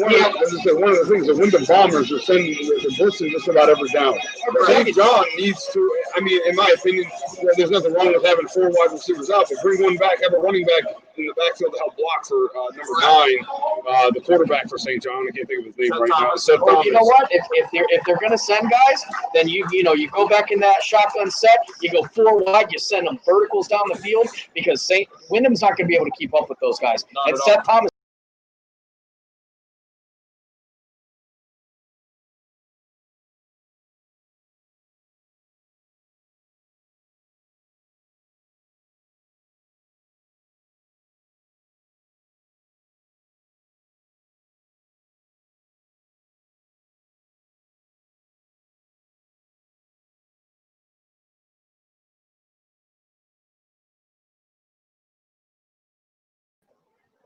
Probably can hear us now. Sorry about that, Yeah. guys. Didn't realize that it was. You could have. Well, they heard us for a portion there. We didn't miss too much because I had the other side up. But yeah. So we're gonna leave you guys with the half here.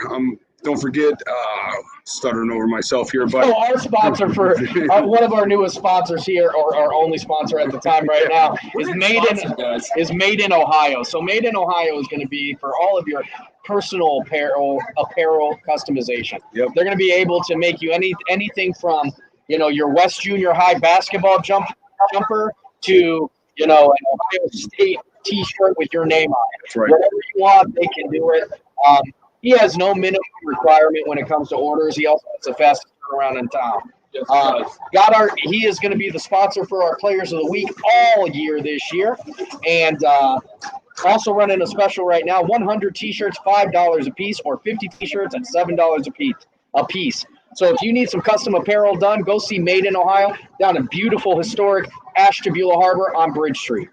All right, guys, we're going to leave you guys go. We're going to take a quick break. We got 6 minutes, 30 seconds left in the halftime show, per se. We're going to take a quick break, get some water. We'll see you guys here soon.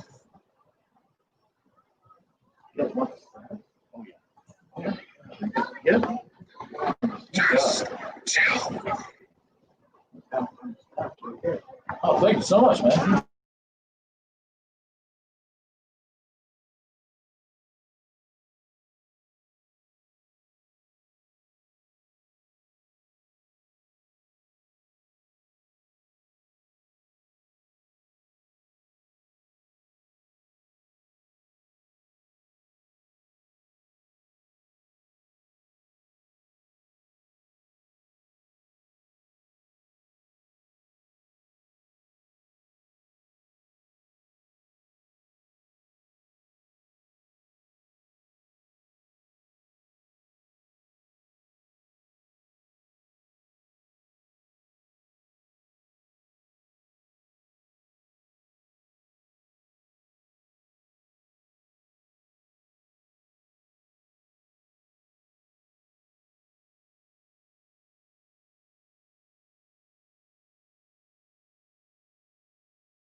Yeah, just so you guys know, we do have the audio muted for right now, just until the beginning of the second half. Yeah, so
Warriors.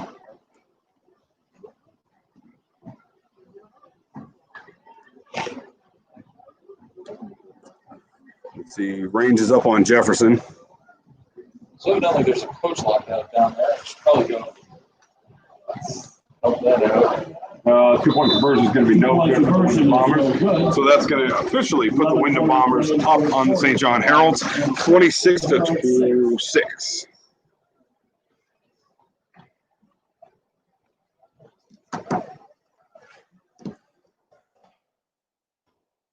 All right, Heralds. So that is literally the opposite of what you wanted to happen when you're coming out of the first half.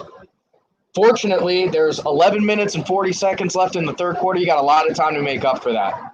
I can tell you what right now, Andrew Williams and Demario Hanna, you have got to catch this ball. You cannot muff it. We need a decent return here. St. John's got to make a play here because this is where the game starts to slip away. 26-6 right now. You got to make a play.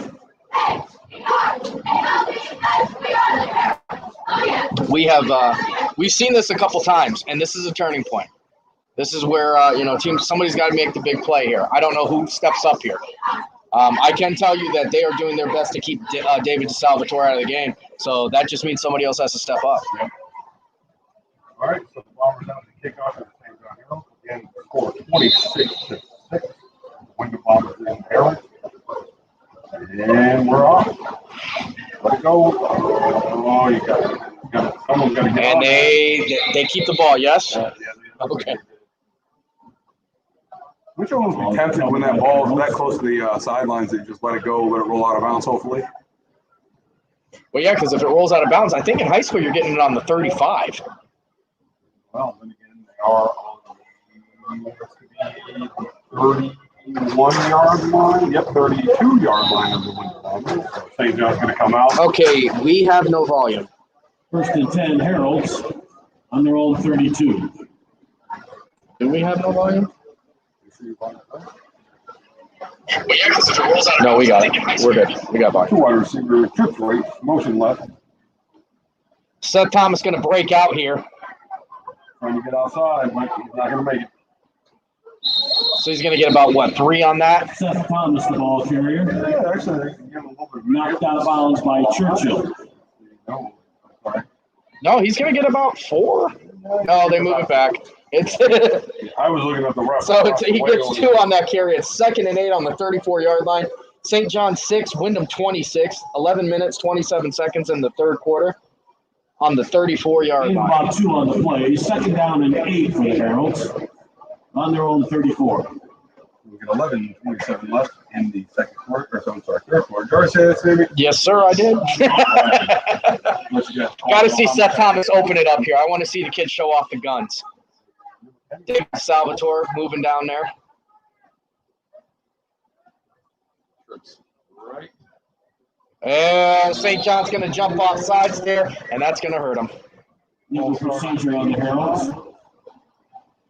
That's another thing that happens when you're down. The nerves start to get The at you. nerves, absolutely. The nerves. You start making mistakes that really are uncharacteristic of And you. you start second guessing yourself. Well, yeah, you know.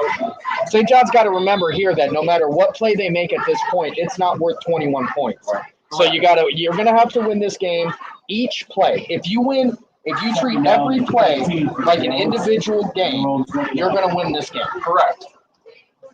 This is very winnable. This is a very winnable game. We saw Lakeside storm back in the fourth quarter about 4 weeks ago. Why not St. John? So the score right now at the half is Pontiac 10, Edgewood 7. Oh, All right, makes that catch. I want to thank Staff Sergeant Brandon for giving us the update on the score. Appreciate you, my friend. Going to give St. John.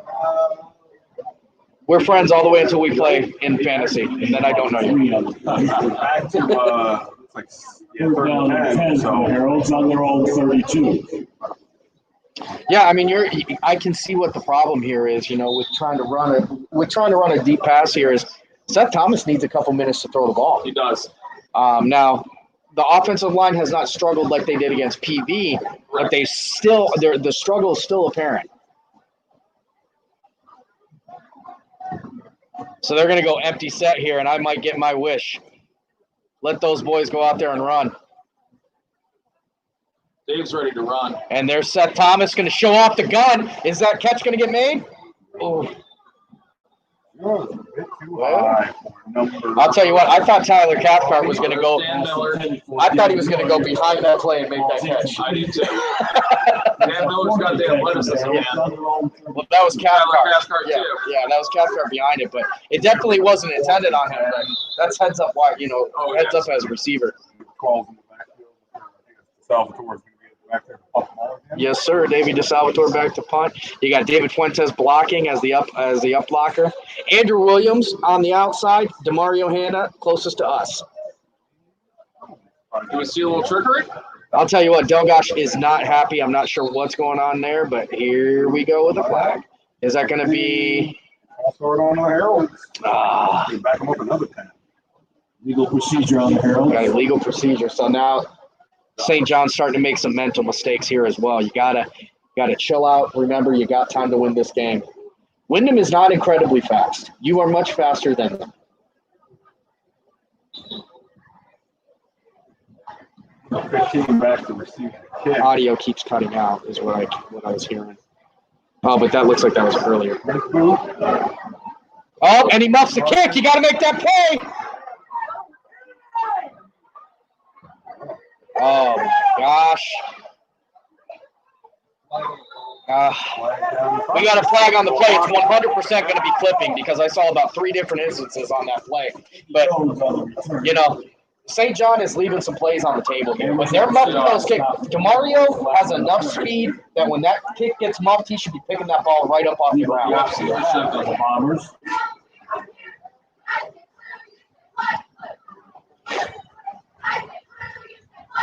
And it was clipping, and they are going to bring that back quite a bit to the 27-yard line. Nope, 33-yard line. I apologize.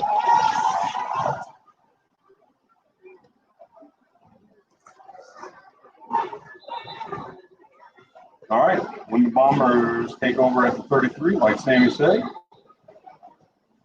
A little bit of an update right now. Not really area, but kind of. Kirtland Hornets lead the Grand Valley. Oh, we got a big play. And he drops it. So Kirtland leads the Grand Valley Mustangs 44-0 at the half. And that surprises absolutely no one. Nobody. Kirtland is probably the best team I've seen in 10 years. One of the best definitely one of the best T5s I've ever seen. That Kirtland, I'm anticipating a Kirtland-Perry matchup week 1 in the playoffs.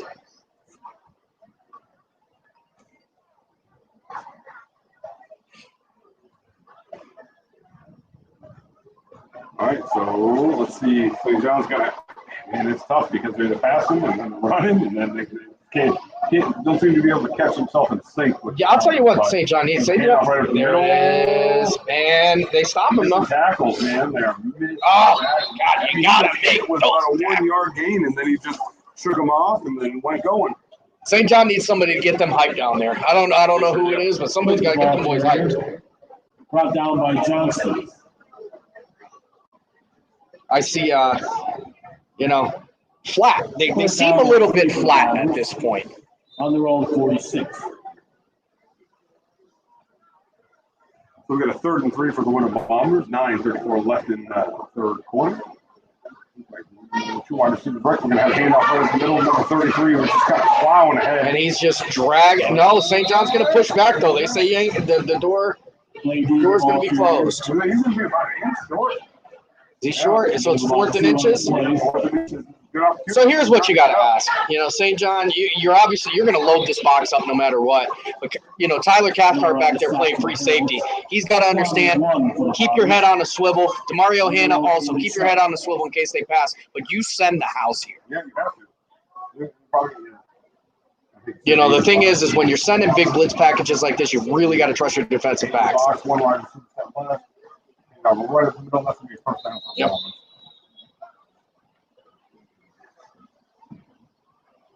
And again, here's what you see where the clock seems to, it always seems to go as fast as it possibly can when you're down. That's right. with the ball carrier. Good for a Bomber first down. 1st and 10 Bombers at midfield. Score, local score update, PV 20, Harding 7. Halftime. Long ball. Oh, and he almost makes that catch.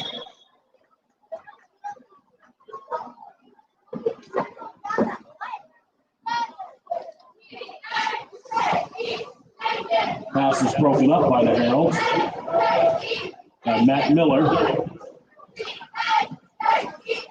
2nd down and 10 for the Bombers at midfield.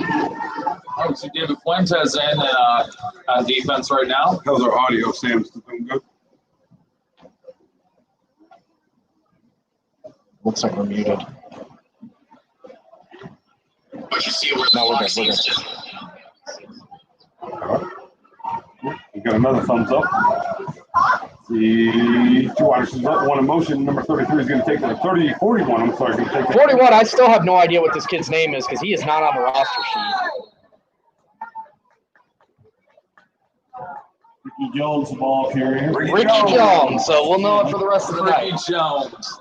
There's a lot of Jones on this team. That's Tricky Ricky. Who? Rick Jones. 3rd down and 2 for the Bombers. It's going to stop the clock at 8:01 left in the 3rd quarter. The Bombers lead St. John Heralds. Does he have a ponytail coming out of his helmet? I don't know. I wonder if that's the same thing, Tom, because it looked like I didn't know whether it was that or maybe don't they have like some Cobra Kai action with the? Yeah, I don't think you can wear those in sport anymore. No. Yeah, they got rid of. Well, that's the NBA. I think they got rid of it. Emilio Parks is salty. He was always wearing something like that. But you know what? I don't think you're allowed to wear anything that hangs out of your helmet because it immediately becomes part of the uniform. Right. So you can be tackled by that Yeah. without a penalty. It's got to be a ponytail. Currently 8 minutes, 1 second left in the 3rd quarter.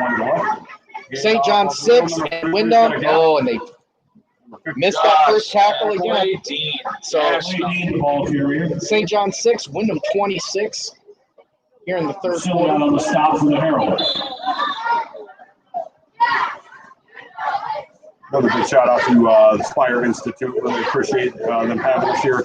They hooked us up some loads up here. It was a streaming game for everyone watching tonight. You can watch it whenever you want now.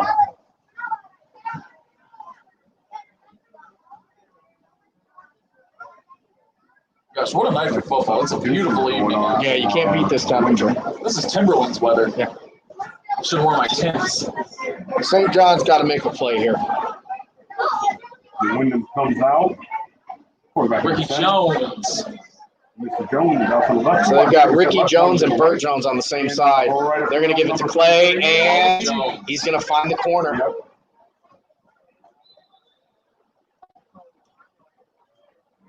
No, honestly, St. John's doing a good job against the penetration in the middle there, but then They are. he makes it outside.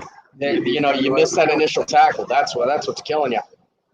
Now this drive in particular has been going on what seems to be for absolutely ever. Yep. Taking down 6:48 left in the 3rd quarter. We got a 2nd and 1. That was a 9-yard pickup by number 33. 2nd down and less than 1 for the Bombers. So I think you can look at Clay Dean to get the ball here just to get them the first down, but they may go play action. You can look for if they go play action here, this is Burt Jones on the score. Oh, no. He's got it. First down for the Bombers. Burt Jones, the ball carrier. That's first down, Wyndham. Brought down by Hannah. Gain of 3 on the play. Very slow, methodical offense going on for Wyndham right now. Probably, doing their best because they know that turnovers are going to put St. John right back in the game.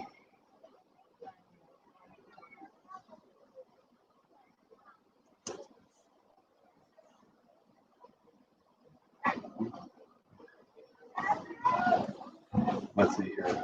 All right. Bombers coming back out. Number 12 setting up under center. Number 12 for Wyndham is Wyatt Hanshaw. He's had a heck of a night. The connection between him and Burt Jones was a big one in the first half. Number Number 2 with the hand up. And he's wide open. That's Chase High. Big block down there. Touchdown Wyndham. And there's a penalty, though. But we got a penalty here, and that's going to have to be a flag. But we got a Harold down. Chase High runs it for the We've touchdown. got a penalty. Flag on the play. No, he's up. He's up. Good. It's got to be a clip or a hole. Yeah, blocking the back. On Wyndham. Touchdown is now null and void. And is that a spot foul? I don't That think was it's in the spot. game. Yeah. Started, so no. No, I'm telling you, one of those is a spot foul. Either holding or blocking the back is a spot foul in high school. Huh? Of the hold. Yes. So it is a spot foul. Okay. Yes. I thought you meant like a spot. I learned that in the Edgewood game. Okay. When they had that against Grand Valley, when Grand Valley had that hold about 50 yards downfield. Still ended up with a first down.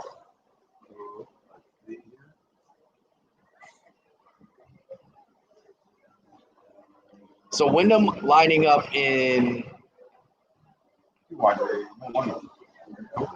pro set, and they're going to give it to Ricky Jones. He's going to hit the corner, and guess what? He's going, oh. What a spin. They took him down. They got him. Ricky Jones, ball carrier. We got another flag. Those are going to be holds.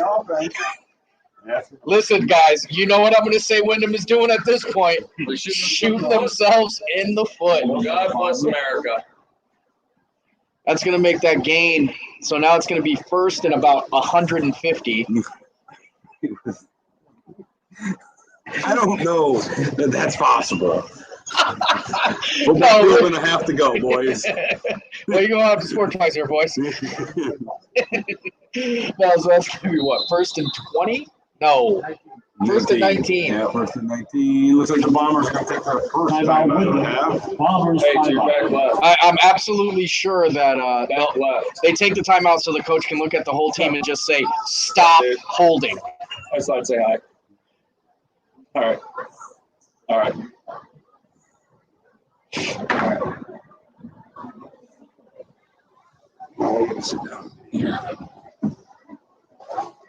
Tell you what, St. John's defense really getting run to death on this Yeah. one. This is the never-ending drive as they're going and going and going. You know, kudos to them, but you know, with a team like this where people are playing both sides of the ball, Yeah. offense is going to come out tired. Oh, absolutely. Absolutely.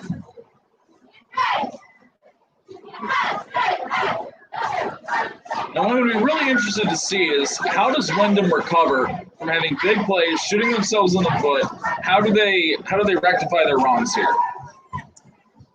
Do they go back to Rick Jones? Well, if St. John has anything to do with it, they say, I hope you don't.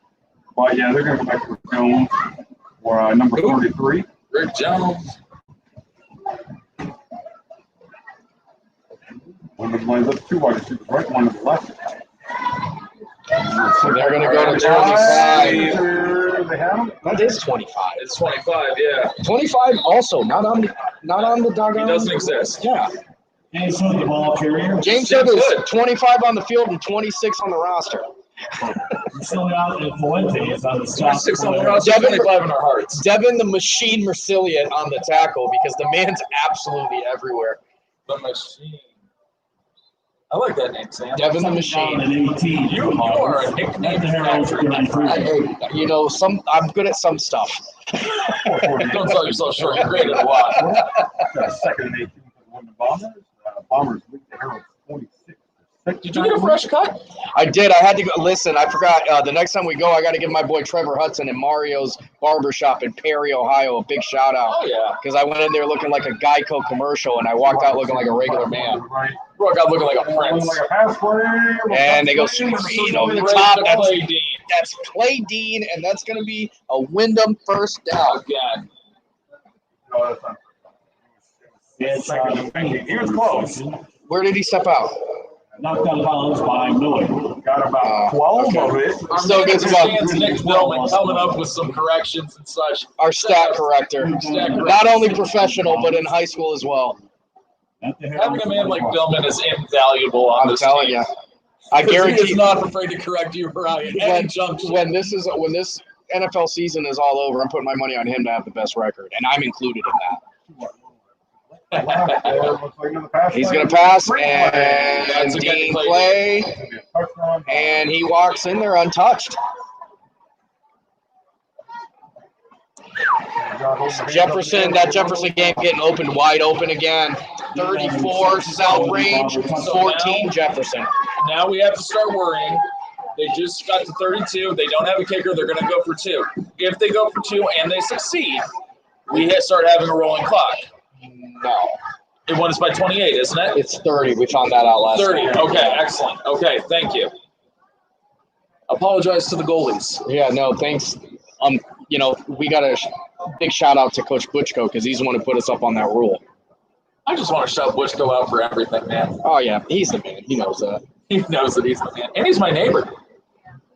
And there's 2 more. So now we're at 34 Wyndham, 6 Heralds.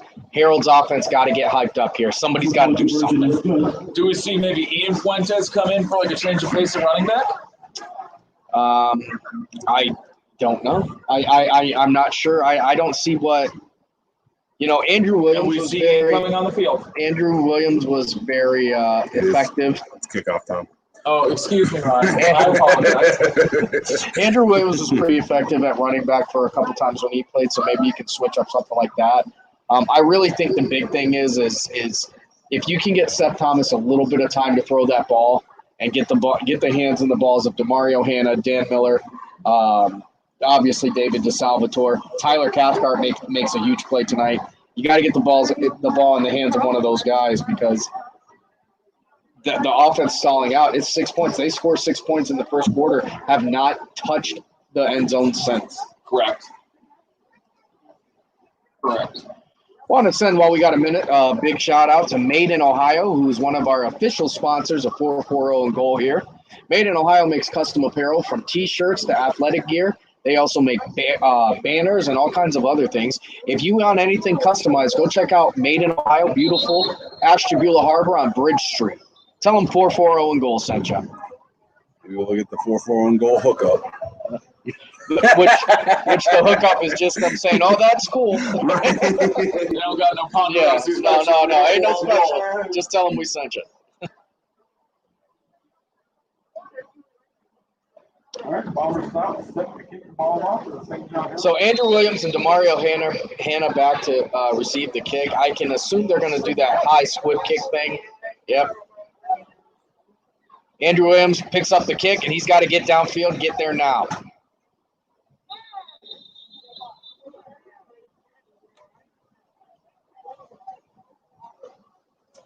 Andrew Williams on the return for the Heralds. I know, I saw that. I wanted to shout it out on the show. That's crazy. The notorious RBG. Yeah.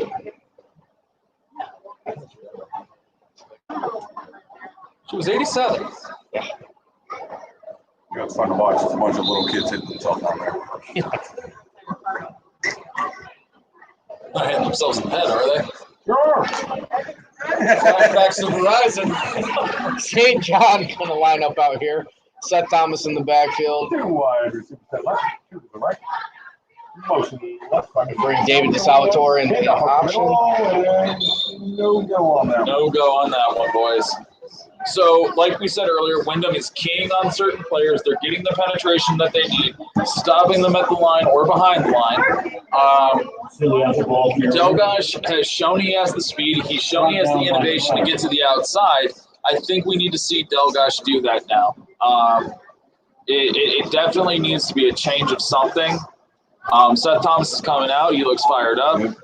And you need to get the ball to your playmaker, man. And David DeSalvatore is your playmaker. You're absolutely right. Now, maybe we're going to see a pass play here. Yeah, unfortunately, Wyndham seems to be keying on that jet sweep and those wide receiver sweeps no matter when they run it, which is unfortunate because those are usually the bread and butter for St. John. So Seth Thomas is coming back, but he's got pressure. He's going to have to get rid of that ball.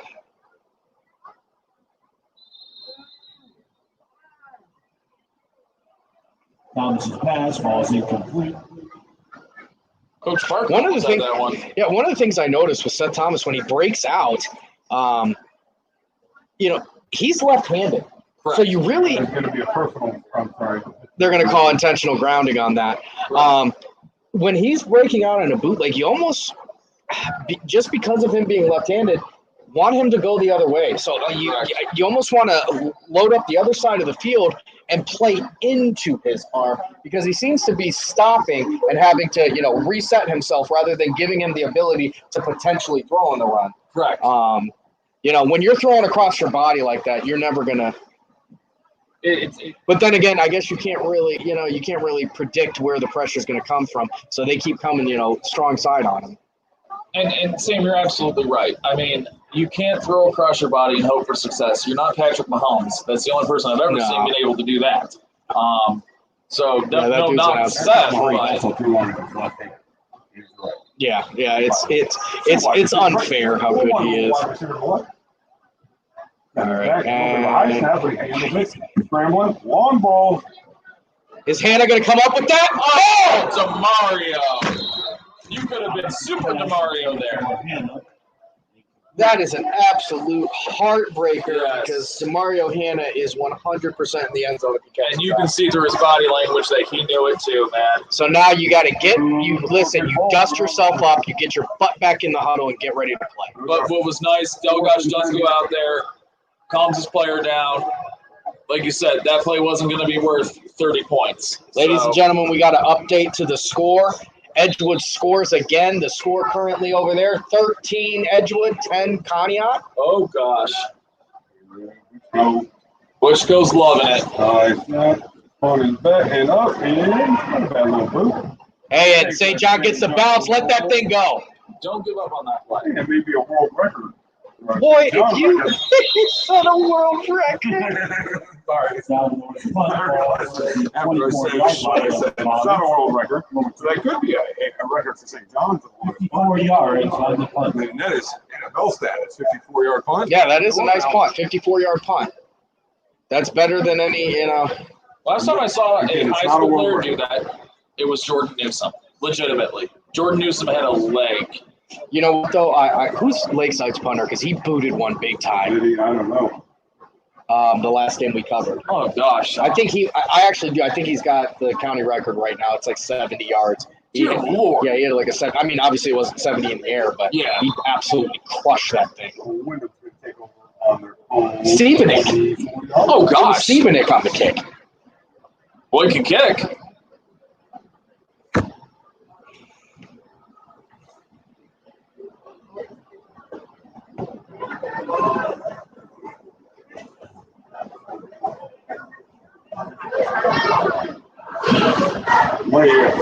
St. John looks like they load the box again. I will say Wyndham comes out with a very interesting set. Well, they're going to run the ball to death because time's on their side now. All they got to do is score one time, and it's a running clock. So they're going to give it to Clay Dean. Clay Dean. He's going to run for 25. Well, you wouldn't be wrong when you said Clay Henry. Andrew Williams on the stop for the Heralds. St. John's got a guy down on the sideline. Looks like DeMario Hannah's down with a cramp. Stretching it out. Trainer's attending to him. We got 2:36 left in the third quarter. The Bombers lead the Heralds 34-6. Just a bit outside. Can we see a wild thing come out tonight? What's the dude's name who's in the movie with Euchre? Who's his counterpart? I know you're talking about. Oh my gosh, who is it? Dynamite commentary. Oh my gosh, who is that? It's gonna bother me all night now. Clay Henry with a big run. Clay Dean, the ball carrier. Or Clay Dean, pardon me. Number Well, 33. Henry, I mean, he looks like Let's be honest here. Okay, you want to play that game? What's the director here's name? Come on, man. Come on, Kevin. Got it. What's the athletic director at Lakeside's name? Mr. Back. Wait, was it Harry Doyle No, what? or Monty? It's Monty. Monty with the dynamite commentary. They're going to give it to Ricky Jones. He's going to hit that corner, and we got a holding call. I'm more obsessed with what's coming out of the back of his I helmet. want to know why Ricky Jones is not on my. Is it Ricky or Mickey? I think it's Rick. It's Ricky. Because I've got a Mickey Jones who hasn't made a single play all night tonight. What's his number? Number 1. So maybe they just forgot the 4. Maybe. You know what? We need to tell them to hook up with Made in Ohio because that would never have happened Hey, in Made in Ohio. with Made in Ohio, we would have absolutely correct names and jerseys. Oh, they probably put the name on the back of the jersey. There's going to be a hole on the Bombers.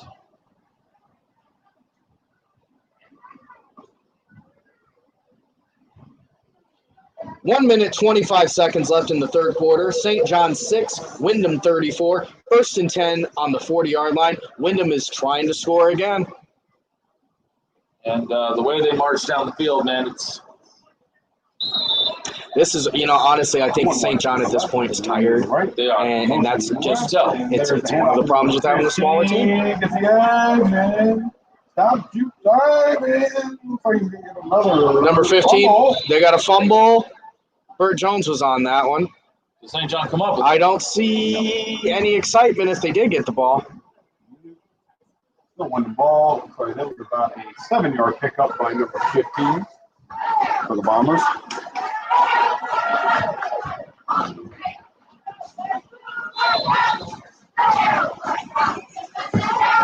Jones the ball carrier.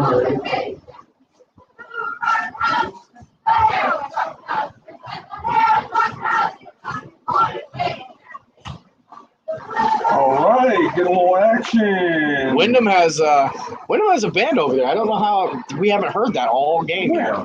They have a band? I swear I just heard a band. No, you did not. I'm telling you, I did. Oh, just almost. Davey! Oh my! Who put that shot out there? Oh my God. He's still alive. Let's see. No, that's not. 55 is Andrew Williams lays us. It would. And I said it was not because Versilius number 23. I know that number. We said it a lot tonight. Yeah. So that's going to bring up, I get them the first down. That's going to bring up a 1st and 10. First and 10, and that's going to be the end of the third quarter. So heading into the fourth quarter, we've got St. John 6, Wyndham 34. Here at beautiful Geneva Spire. You're here with Ryan doing his best impersonation of Adam the Wolf. Every time we get it. Listen, I just moved out of We're about 4 miles from downtown Geneva. First of all, Geneva doesn't really have a downtown, so this is as downtown as the entire. 0.5 miles, Ryan. We're 0.5 miles from downtown Geneva, sir. Oh, well, that matters. Yeah, I mean, so, yeah, it's downtown Geneva. I agree with you. I mean, if I can walk, We're on the I can walk outskirts. a half a mile in about, I don't know, call it 8 minutes flat. With 3 breaks. 3 breaks. Little coffee break. Listen, you got some Wendy's on the way. I think there's a McDonald's across the street. A get-go that has legit drink selections. If it wasn't for those, I would do it in 6. But So, on the football tip, guys, if you're St. John here, what are you trying to get accomplished here on this first drive? the first drive is for Wyndham right now. Right, I'm saying defensively, what are you trying to get done on this first set of Load the downs? box and they're sweeping it outside. A meaningful Defensive end's got to play contain. They got to hold the tackles up, keep that fullback from getting the edge, and then shoot in. But I mean, when you're down by this much, and the team, first of all, the team needs a spark because the team is flat. They're flat as water right now. Somebody's got to get hype. I'm not sure who's going to help do that. My guess is Devin Mercilia making a big play or something along those lines. But, you play with the blitz packages, you do something. If you get a big hit on the quarterback, that's enough to get everybody hyped. Because, this team, they need that spark. They need that spark. Wyndham's played the ball control game. And they are. And Pretty much entire quarter. You're right. It's they're making it a completely boring game to watch, boring game to play against. St. John's got to wake up here. All right, the start of the fourth quarter.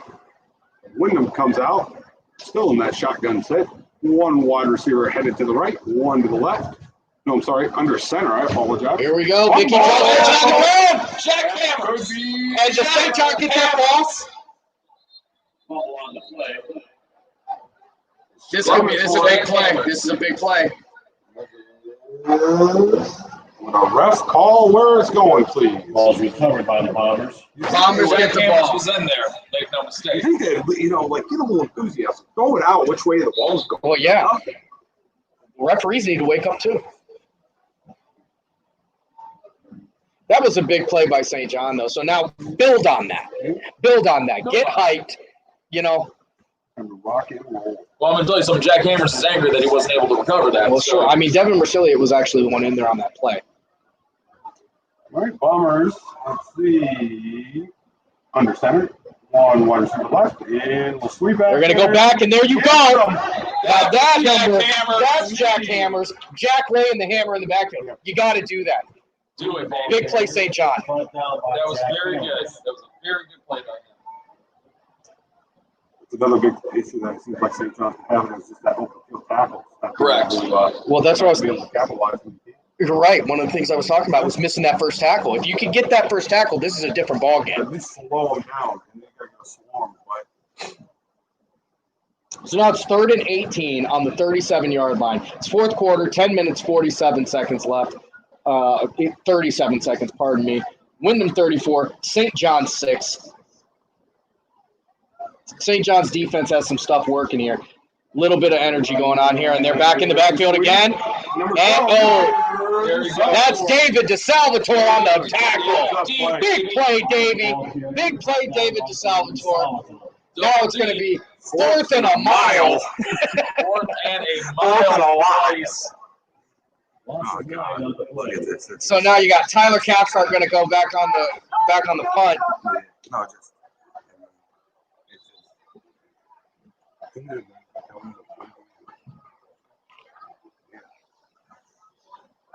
Score update right now. South Range 49, Jefferson 14, 3:29 left in the third quarter. Oh, that's a big punt. If you touch it, you got to catch it though. Hold on to that ball. Get moving. So they're going to start on about the 1 yard line. Return for the Herald. Hey, you know what? I do like to see a little bit of sportsmanship there. He took a big hit. The guy laid a big hit, but helped him up. No, there's a flag. There is a flag. Either way, it's still going to remain Harold's ball. We'll see.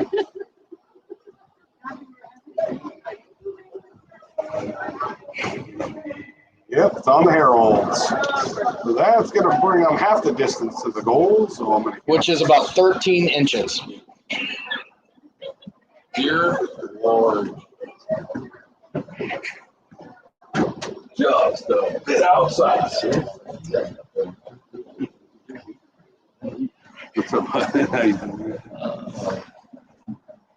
So St. John going to start on the half-yard line. It looks like about the 5 yard line. Wait a minute, what's going on here? I don't know. Right now, according to Because I still see 4 on. yeah, I was just gonna say according to the guy on the sidelines, it's 4th down.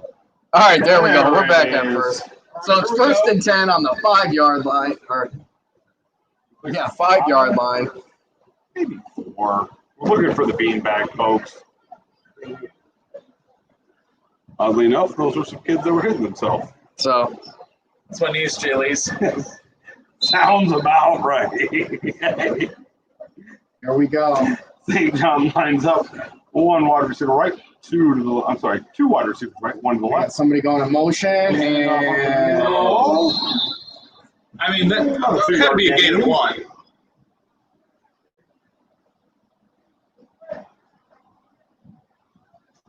All right, what do we got? Lining back up here, David Fuentes, the ball carrier. and that was David trying to rumble. so 2nd and 8 on the 7 yard line. 9 minutes left in the fourth quarter. St. John 6, Wyndham 34.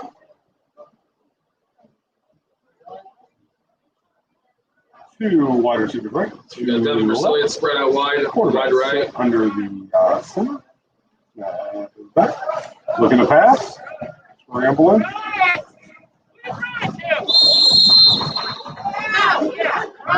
Thomas's pass intended for DeSalvatore. Ball's incomplete.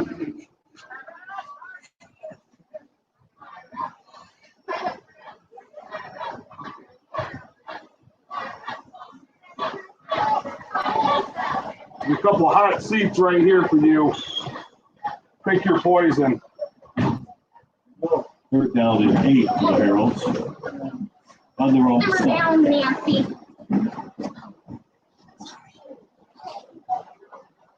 What am I supposed to do? Third down and 8 for the St. John Herald. 8 minutes, 46 seconds left in the fourth quarter.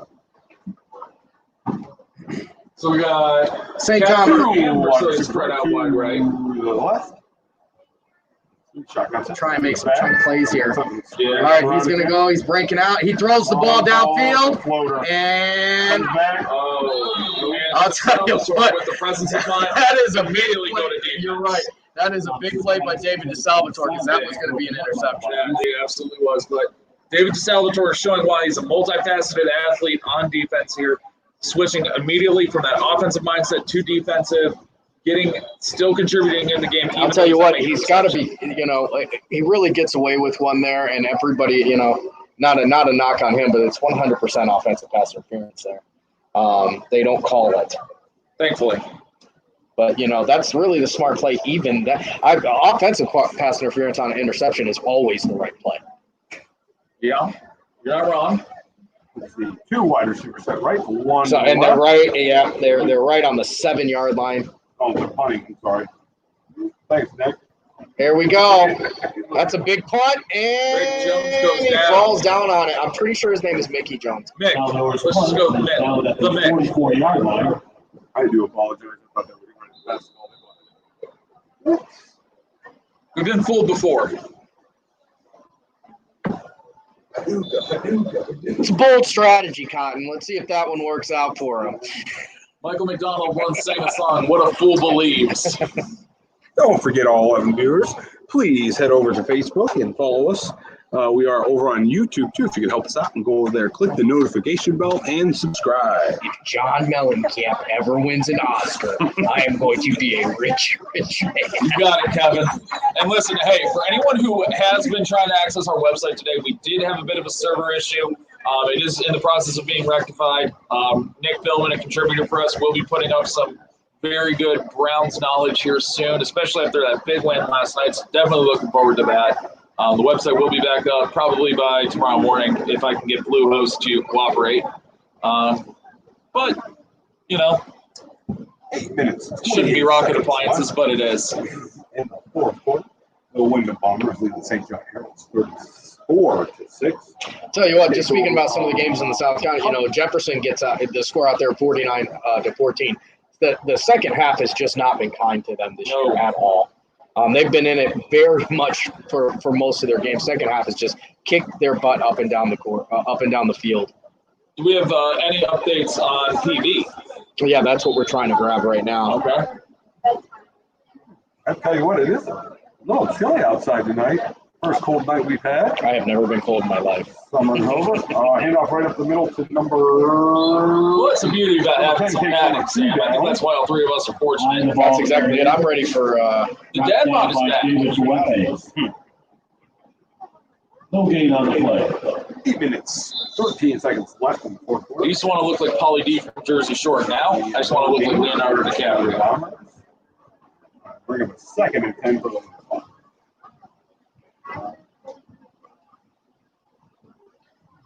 Yeah, maybe I was trying to go for the Pauly D look. I look more like Stan Marsh from South Park. Or Randy. All right, update for the PV score, 28-7 PV. So PV finally gives up a score. They do. They Gives give up 4 games. four games. They give up a touchdown today to but Fairport Harding, who was also 3-0. So by this logic, they give up 1.5 points per game. Yeah, it's very impressive. I love it. South Range 49, Jefferson 20, start of the fourth quarter. There we go. Jefferson showing some life there. Score in the current game, 7 minutes, 16 seconds left in the fourth quarter. St. John 6, Wyndham 34, 3rd and 7 on the 41-yard line. coming out, breaking the huddle. Hustle up the line. Moving fast.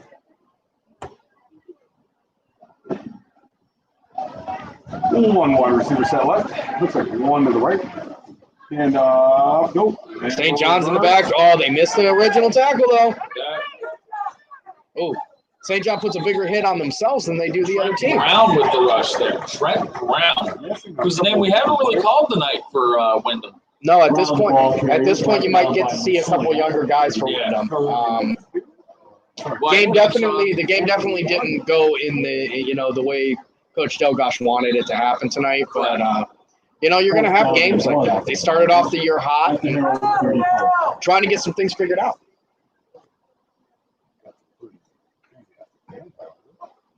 Yeah, St. John has a heck of a fan base. I will say that, and that's in all sports. Wait until we're in a tight auditorium. Right up the middle. And game's about. I was holding out hope Clay Dean on the. Clay Dean, the ball. Brought down by Williams. Tony Williams watching. Wyndham actually playoff team last year. So Tony drops the knowledge. Yeah. No. He was saying he didn't know they had a team. Oh. Well.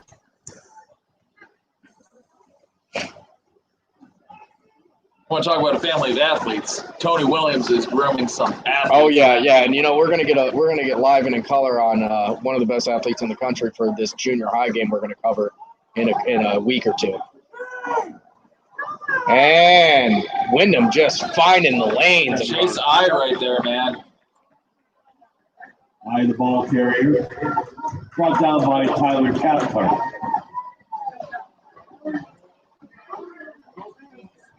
That's another name we're used to calling on defense there, Tyler Cathcart.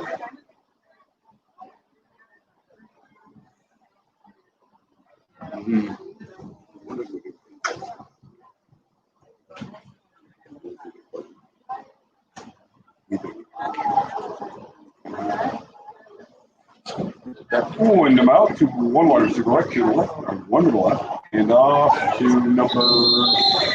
Is that number 59 running the ball? Or is that the blocker? Might be. It could be. 3 running the ball for Nick Spelman. That's Trent Brown for the Wyndham Bombers. I think I did say it's number 11.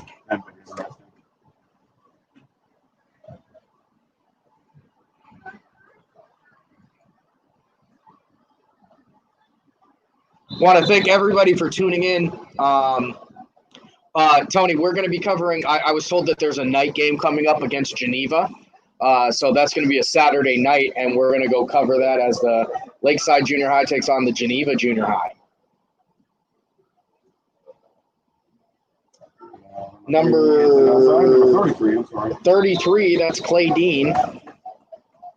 Dean, the ball carrier.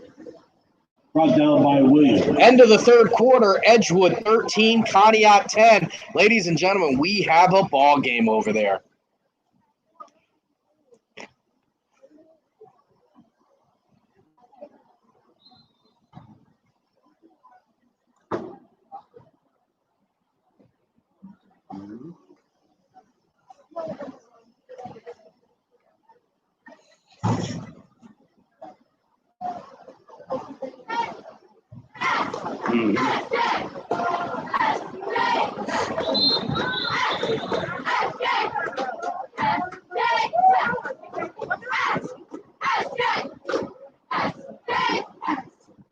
Action of the cheerleaders down there. Tag the ball carrier. So 3 minutes, 35 seconds left in the fourth quarter. St. John 6, Wyndham 34. Wyndham really kept control for the entire second half. It seems like they've had the ball the entire second half. Oh, yeah. They give it up the middle with their big number 60. Number 60 is Colton Freetag. Free tag, yes. And they're getting hyped, so I'm assuming that that's a special play. That's going to put the Bombers up 40. And now we have a running clock, which means that the clock will only stop for ball placement. So the Wyndham Bombers now at St. John 46, 3:13 left in the fourth quarter. A lot of high fives for free tag when he goes to the sideline. So you're right. That has to be it. But I'd like to know what that was. Probably just doesn't get a lot of playing time. And he got some. And he scored a touchdown. Ryan, maybe it's deeper than that. Maybe it's an inspirational story. You're an inspirational story, Tom. Thank you very much. St. John does stop the two-point Thank you, conversion. brother. To keep From the score man bun to presentable. 40-6. Oh, St. John makes a stop on that. We're here at beautiful Geneva Spire as the St. John Fighting Heralds take on the Wyndham Bombers. Current score is Wyndham 40, St. John 6. 3 minutes, 13 seconds left in the fourth quarter. For those of you who are unaware, that means that there is a running clock. The clock will run every time the ball is spotted. Want to thank everybody for tuning in tonight, and also want to encourage you, if you need anything done custom-wise, to go check out Made in Ohio, who's the official sponsor of this show. Made in Ohio makes T-shirts, athletic gear, banners, whatever you want, they can customize it. Go check them out down on beautiful historic Ashtabula Harbor on Bridge Street. What, Ashtabula Harbor? Beautiful Bridge Street. As far as I'm concerned, everything is downtown. Downtown.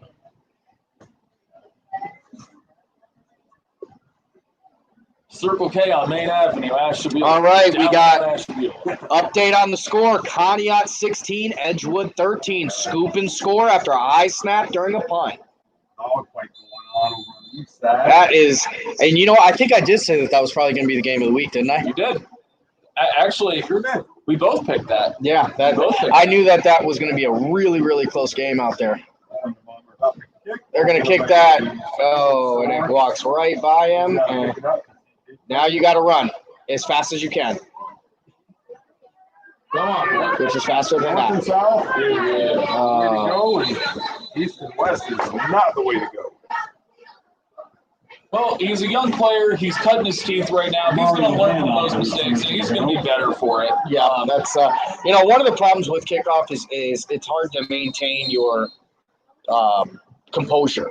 Yes. And emotions get the best of you, and you start going left and right and worried about this and that. The biggest thing when you're doing a kickoff return is you pick up that ball and you move toward the other end zone, and that is it. That's it.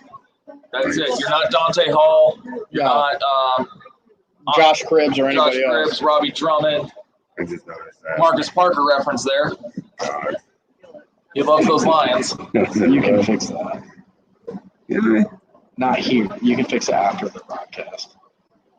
no, you can fix it now, I think. We're here at the St. John. It's like that on Facebook too, I'm presuming. Yeah. Yeah, you have to wait until after. So what are we doing? So we just noticed the spelling. That Ryan spelled St. John with an M somehow. Don't know how I fat fingered that one, but I did do it. Current score here is Wyndham 40, St. John 6, 2:46 left in the fourth quarter. First and 10. St. John's got the ball here on the 7-yard line. Tough, a tough decision on that kick return. Gets his hands on it, so he has to go get it instead of letting it roll in the end zone. Yeah. It would have been a smarter play. Well, yeah, I don't think I think he put his hands out and didn't really think he was going to touch the ball. It just came up and bit him. Little clip, yeah. But let's see. Let's see what Delgash has up his sleeve here. And that's exactly it. At this point, you dig deep in the playbook and, see if the kids can't have a little fun out there. And truly, that's what high school football is all about, fun. I mean, winning is great, but having fun. They send David to Salvatore, and Wyndham sends the entire team after him. We have an Ian Fuentes sighting. Oh, we got a Wyndham player down. Oh, that's who? Nick Jones.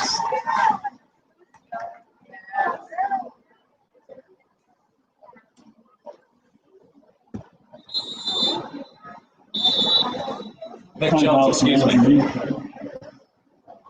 Looks like Mickey Jones is down after that play.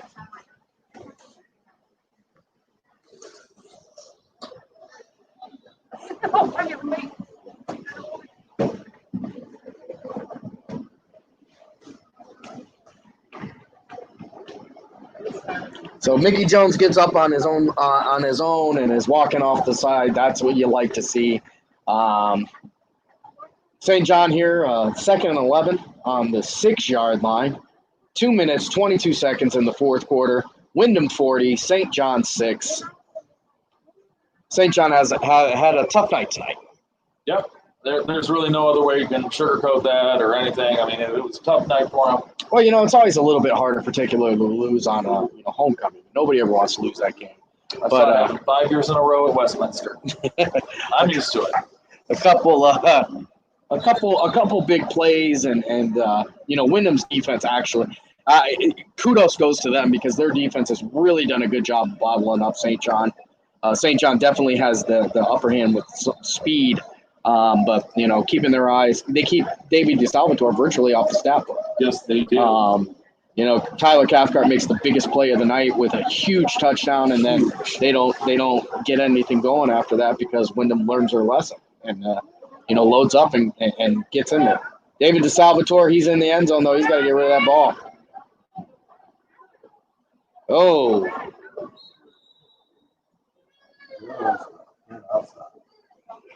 Salvador's pass batted down. Looks like when he throws that ball, they reach up there and throw the block on it. Yeah.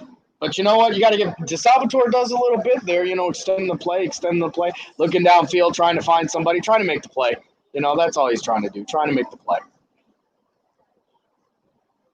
There's no quitting that kid, really. No, There's no that's one of his most endearing qualities. The kid plays hard every single play. No matter what it is, no matter the scenario, I mean, he's going to go out there, he's going to give you 182%. 1 minute, 33 seconds left in the fourth quarter. St. John faces a 3rd and 11 on their own 6-yard line.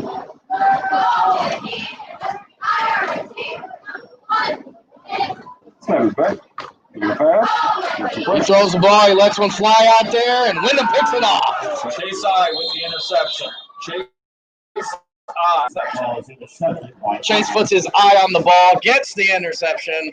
Oh, you clever son of a gun. What can I do? Dad jokes run just naturally. Just deep. Chase has the eye of the tiger.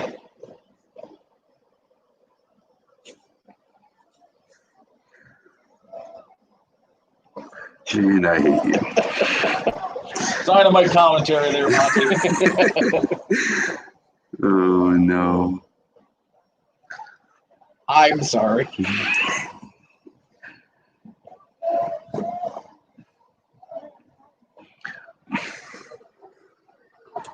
So, I noticed a couple wild. and now the clock should start running again. I believe the ball has been spotted. You guys see that animals in black and white? What are you talking about? The zebras. You mean the referees? God. All right, so the clock continues to run. Natural habitat. Current score right now. St. John 6, Wyndham 40. Clock is running. Looks like they're going to take a knee, and that's going to end this. That will end it. I think that could You're leaving.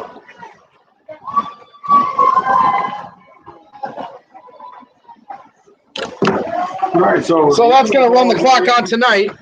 St. John loses their battle against Wyndham 40-6. Wyndham's defense really is the story of the night. Yes.